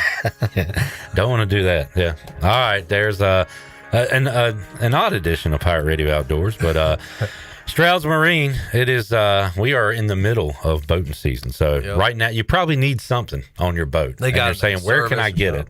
Yep. And Stroud's Marine's the answer, right? 100%. I mean, if anybody wants to see a cool sight, if you're a boater or DIY mechanic, you need to go by Stroud's Marine Shop on Rivet Street and be amazed at everything that he has. But if you can't make it, he's got 30,000 some parts on eBay or online on the website. Check the parts. I mean, literally, he's got it all. I mean, you can literally probably build a motor with everything he's got, and that is not exaggeration. So, yeah, if someone's needing some repairs done, they blew out their lower unit running the river or wherever, Caleb's got it. Someone sat on your Callan, cracked it. Oh, man. Caleb's got it. You bent your prop, Caleb's got it. And I could proceed 30,000 more times, but we don't have time for that. But, yeah, go see my man Caleb Stroud at Stroud's Marine. All right, we're getting to a bit of a dead time pre-football, Bryce, but I hadn't seen you in a couple weeks. Just to update you, Knicks win the championship for the first time in our lives, in our lifetime. It's been 50-some years. Hurricanes. That was cool. Champions. Very cool for the state of North Carolina. Speaking of North Carolina, Tar Heels come up a game short, losing to the Sooners last night. And, I'll see how Carolina's, born and bred. Resident, that is. I was pulling from it. I said, you know what? They beat us, but you know what? They're representing the state. So I didn't watch that one, but I was definitely, hopeful that they would pull it out. They are still looking. It's kind of crazy to think, as good as they've been, still looking for their first championship. Been there a lot, but never won the big one. And USA looking good in the World Cup. There's your sports update, Bryce, as we go into these summer months. NBA draft coming up tonight. Hornets coming off a good year, and they got picks 14 and 18, so hopefully they can do something.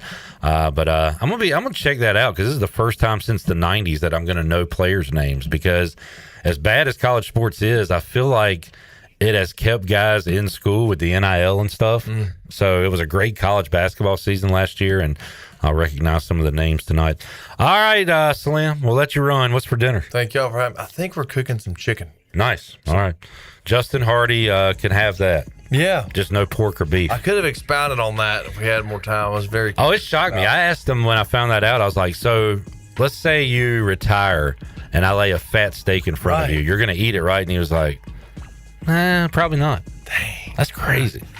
So he's a pescatarian, which is fish. Yeah, I don't know. Yeah, I guess chicken, I guess. Seafood, yeah.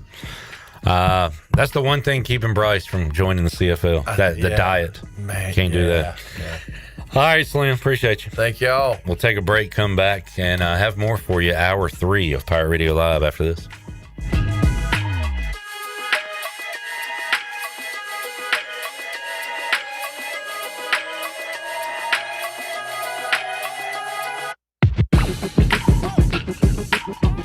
You know that feeling when the boat is docked, the sun is setting, and the only thing missing is a meal as refined as the view? Welcome to Prime Bistro and Wine Bar in Morehead City, the Crystal Coast's destination for elevated dining. Our culinary team uses fresh seafood, house-made pasta, and wood-fired prime steaks. Book your reservations now at eatprimebistro.com or drop in Wednesday through Sunday for dinner service. Visit Prime Bistro and Wine Bar, 2 miles west of Big Rock Landing in Morehead City. Michaels & Gateway Cosmetic and Family Dentistry has been Greenville's premier dental practice for over 40 years. I am Dr. Chris Gateway, and our mission at Michaels & Gateway is to provide exceptional dental care with compassion, integrity, and innovation, ensuring every patient leaves with a healthy, confident smile. Doctors Michaels & Gateway are committed to providing an outstanding patient experience with every visit. Not only do we offer all your dental needs under one roof, in most cases, we can take care of those needs on the same day. Bring your smile to us at Michaels & Gateway Cosmetic and Family Dentistry. Looking for friendly service and hometown convenience? Make it Country Mart in Pitt County. With 2 great locations already serving our community, Country Mart is your one-stop shop for fresh hot food, cold drinks, snacks, fuel, and everyday essentials, all with the fast, friendly service you can count on. And we're growing. A brand new location is coming soon on Highway 11 right across from Aidan Crifton High School. From breakfast biscuits to afternoon pick-me-ups and the best fuel prices in town, Country Mart keeps Pitt County moving. Country Mart, local, convenient, and always friendly.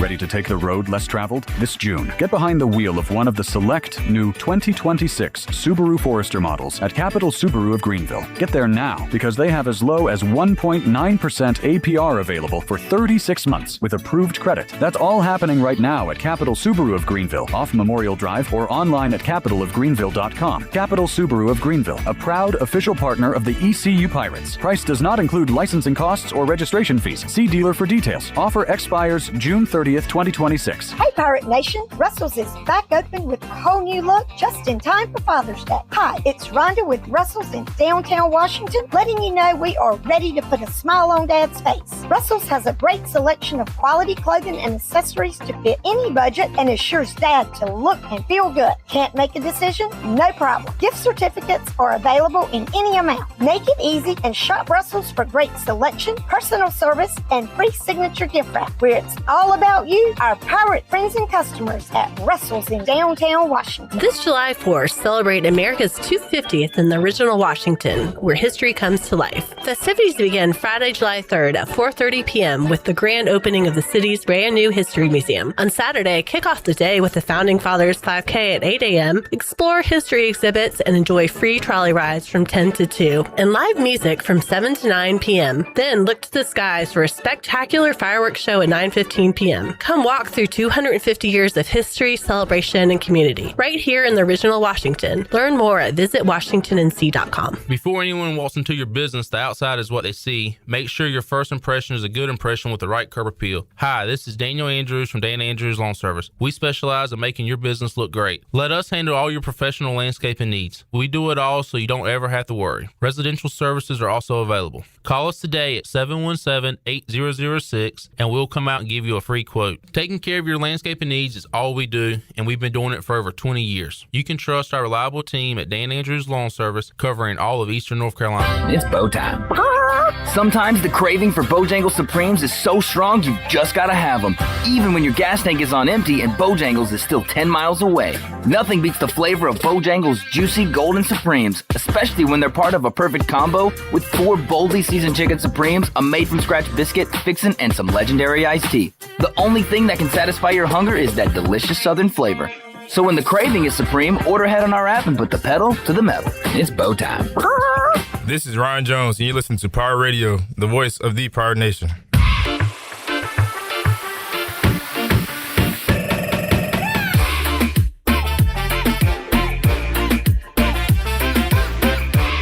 You're listening to Hour 3 of Pirate Radio Live. This hour is brought to you by Carolina Eagle Distributing, celebrating 150 years of Budweiser all year long. This Bud's for you from Carolina Eagle, serving the Pirate Nation since 1989. Now, back to the show.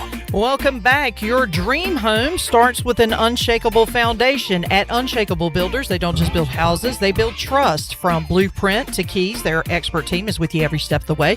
You dream it, they'll build it. Visit unshakablebuilders.com today to start your journey home the right way. Unshakable Builders, build on a solid foundation. Now let's head back into PRL. Here's your host, Clip Rock. All right, we got a winner. A winner? Yes. Congratulations, Susan Deans. Our resident Panthers fan. Yes. Susan Deans with the win.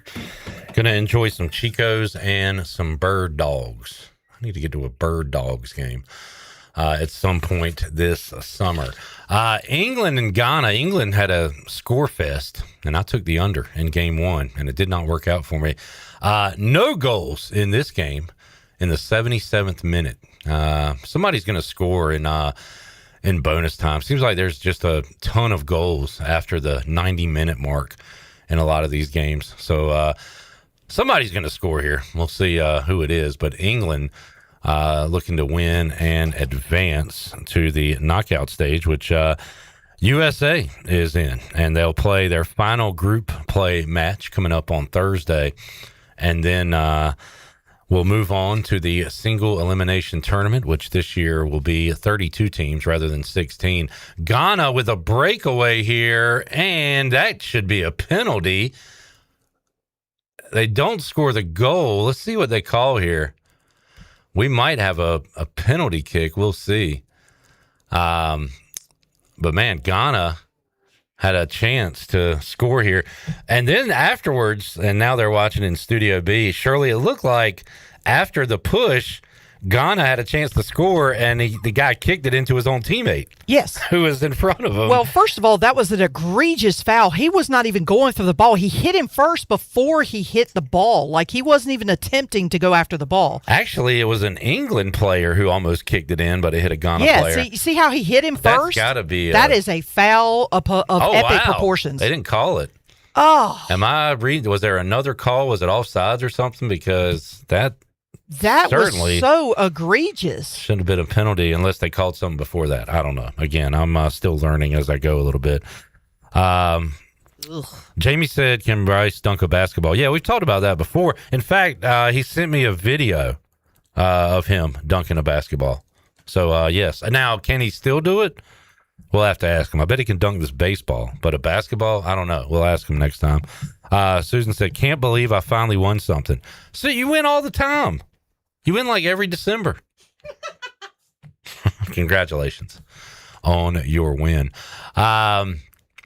World Cup going on. Major League Baseball tonight. Looks like no Pirates starting tonight. I'll check again. Last night, Gavin Williams gave up a few, got no run support. I saw the Guardians scoring late, but yeah, did not score enough. They lose 6-5. Gavin gets a no decision for the Guardians last night. 5 innings, 5 hits, 2 earned, so not terrible. 1 walk, 8 Ks for Gavin Williams. And but the Guardians lose to the White Sox, who are 40-37 on the year. And by the way, Gavin was coming into that game with 103 strikeouts, which was the 4th most in the league. And so tack on 8 more. So he is mowing them down. He's not getting the wins that we want him to have, but he is still very, very effective. He was trying to become, because I looked this up yesterday, and I'll check it again, trying to become the 2nd pitcher in baseball with 10 wins. Oh, wow. And, yeah, still just 1 pitcher in baseball has 10 wins, so Gavin tied for 2nd there.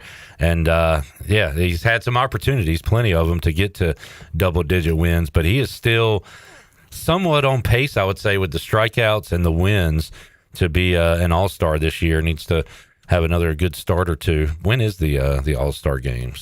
Second week of July, maybe? I want to say it's the second week of July. The all-star game will be, July 14th, and it will be in Philly this year at the bank, Citizens Bank Park in Philadelphia. Also, NBA draft coming up tonight. I'm looking forward to that. We'll see if Jordan Riley gets some kind of invite, maybe on a summer league roster or something like that. And Gio Imajuru. Yeah, I was about to say Gio got some invites to some tryouts. Yeah, some workouts, some tryouts, and I saw the Hornets on that list, so that was Hornets, cool to see. Bucks, Jazz. There's quite a few of them. There were about 6 or 7 he got invited to. Riley and probably Gio as well could certainly find a place to play overseas or something like that if they don't get a shot here in the States. And I remember when we talked to Larry Williford, Shirley, talked about Baby T scoring like 30 points a game in the league he's playing in. And so you guys can make it over there. And I could certainly see Jordan Riley and look, we'll keep an eye on RJ as he continues to play in the G League and hopefully maybe work his way up to a roster one day. And correct me if I'm wrong, he's still with the Greensboro Swarm? Is that where he's at right now? I haven't even checked to see if he's moved around because I've been following minor league baseball. So he's with the Boom. Oh, that's the Indiana team. Okay. I'm thinking of the Hornets. That's why I thought Greensboro Swarm. But yes, you're right. That's the Pacers G League team. What is the? I think it's called the Indiana Boom. Looks like a weird name. R.J. Felton from Aiken, South Carolina. I'm only getting college stats. Oh, okay. Jamie, what's your team called? What's the Boom? NBA G League stats. Here we go. Let's see what RJ did in his last season playing last year, as the internet wants to go slow. Still no score. Still don't know what the call was or non-call in this match because it looked like Ghana was going to have a chance to take the lead, but no dice. As my internet goes slow, I will tell you that Panama and Croatia play tonight, as well as Colombia and the Congo. Well, I can tell you right now that Twitter is having an absolute hissy fit over it because people are wanting a review. Yeah, and they said that Messi got a penalty kick yesterday for far less than what took place. They said, but when they did the review for Argentina, it took them 15 minutes to decide whether or not there was a foul called. For Ghana, it took 15 seconds. Yeah. I was like, holy cow. I'm seeing RJ with the Noblesville Boom. Noblesville. I think that's in Indiana, though. No idea. Averaged looks like 11 points a game last year. Google that up. So decent numbers for R.J. Felton. All right, let's get our final break in. We'll come back. We'll see if there's a goal scored in this game, and have more for you. We'll go on this day in sports, brought to you by Ron Ayers of Motorsports. When we return, Pirate Radio Live, back with you on a Tuesday after this.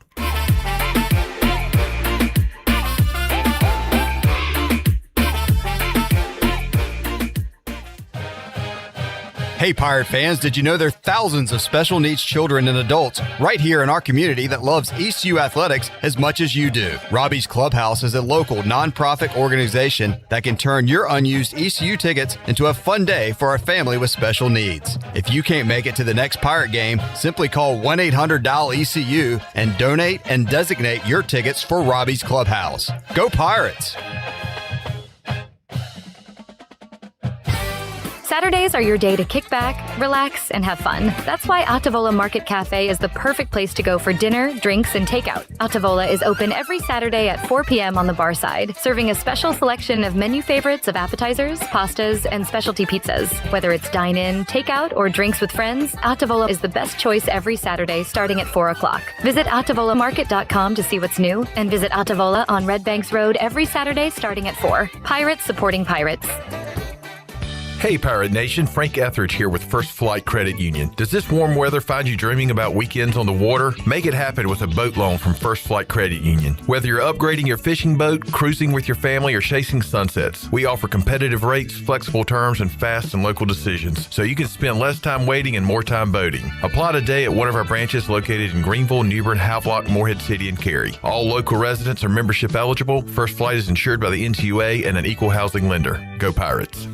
College is hectic, but where you live shouldn't be. At Pirates Cove, you get your own quiet space and private bathroom. With 2 pools, a fitness center, EV chargers, the only student property with a new soccer mini pitch field, a business room for focus, and a quick ride to campus.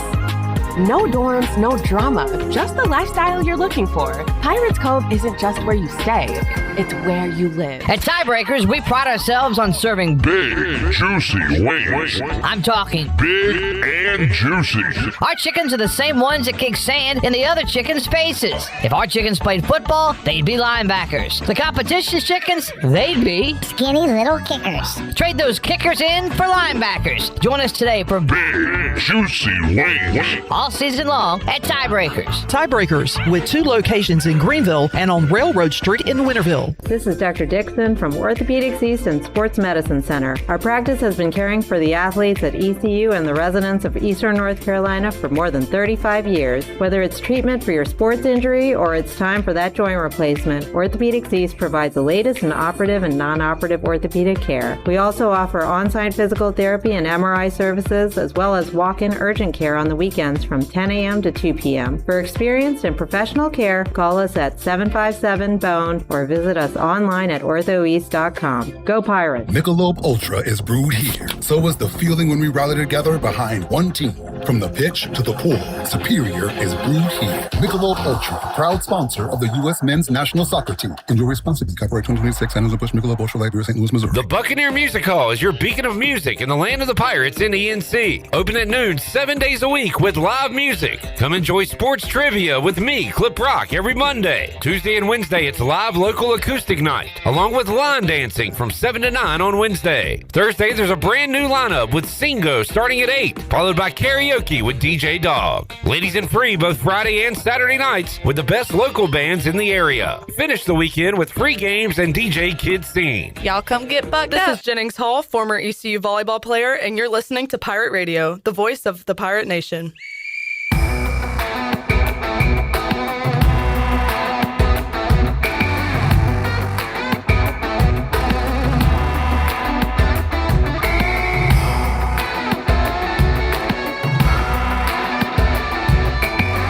You're listening to Hour 3 of Pirate Radio Live. This hour is brought to you by Carolina Eagle Distributing, celebrating 150 years of Budweiser all year long. This Bud's for you from Carolina Eagle, serving the Pirate Nation since 1989. Now, back to the show. It was a rough day for the stock market. The Dow was down 45 points and finished at 51,666. The NASDAQ dropped 579 points and ended at 25,587. And the S&P slipped 107 points and finished out the day at 7,365. That's your Wells Fargo Advisors Stock Market Report. For a personal look into investing, call Wells Fargo Advisors today at 756-6900 in Greenville.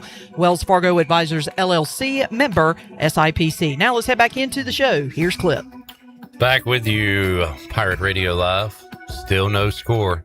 I'm going to say a late goal is coming from somebody. England nearly had one a moment ago.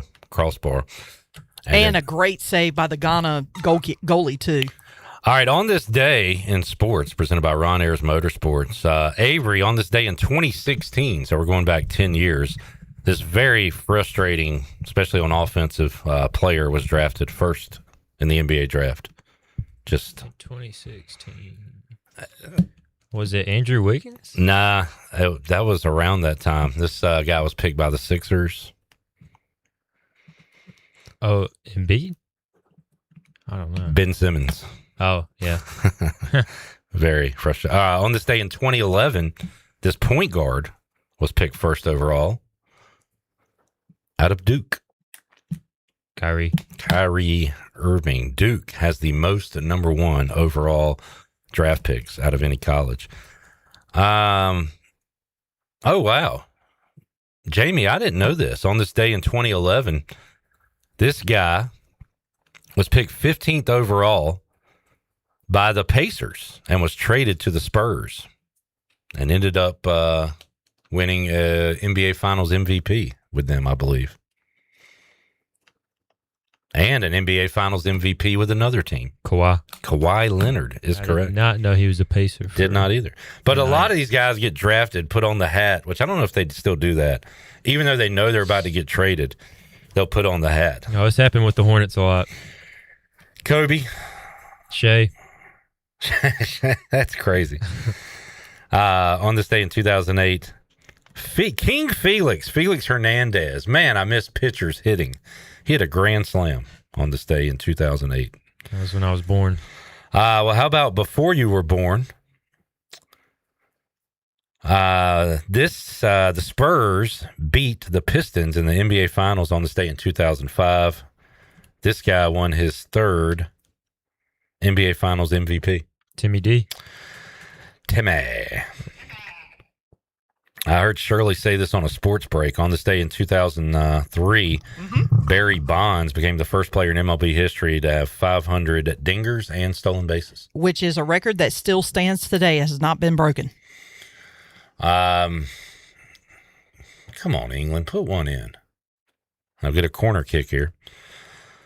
Let's see, on this day in 1988, Billy Martin's fifth term with the Yankees ends. He would get hired and fired.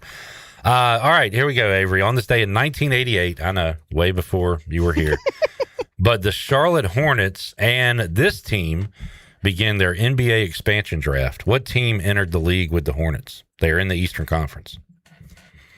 Oh, the Pelicans. Wait, no. What do you mean? 1988. What team? Oh, I see what you're saying now. Who joined the league the same time as the Hornets?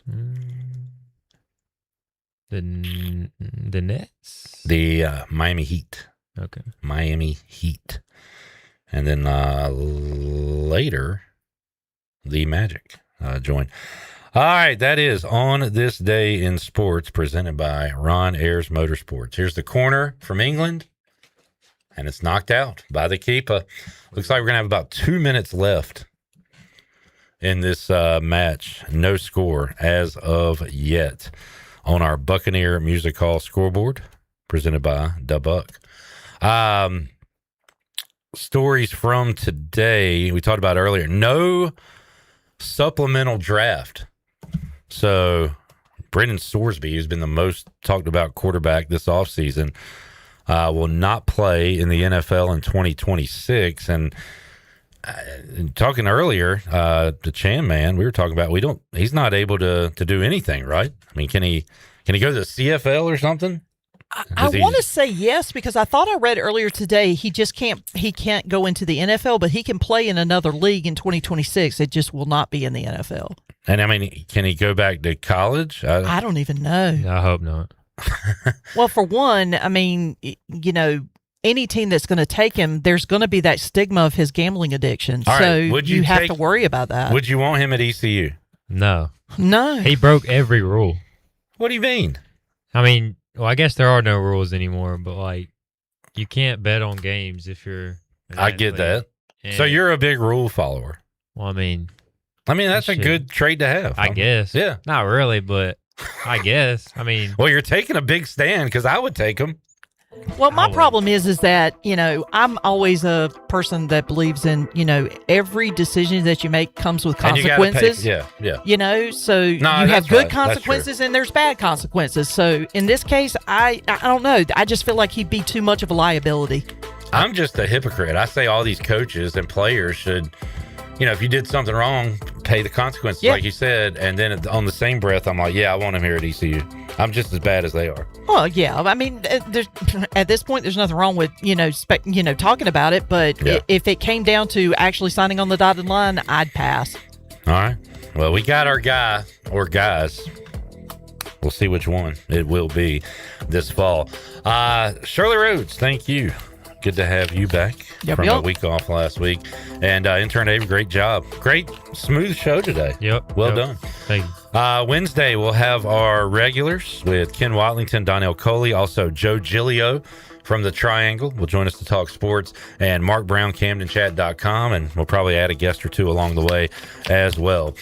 We will talk to you then. For the crew, I am Clip Brock. We'll see you Wednesday, 3 o'clock, Pirate Radio Live. Jeff Charles, take us home. Have a great night, Eastern Carolina. Thanks for listening to Pirate Radio Live, an exclusive presentation of the voice of the Pirate Nation. This is Pirate Radio, WGHB Farmville, 1250 at 92.7 FM Greenville, WDLX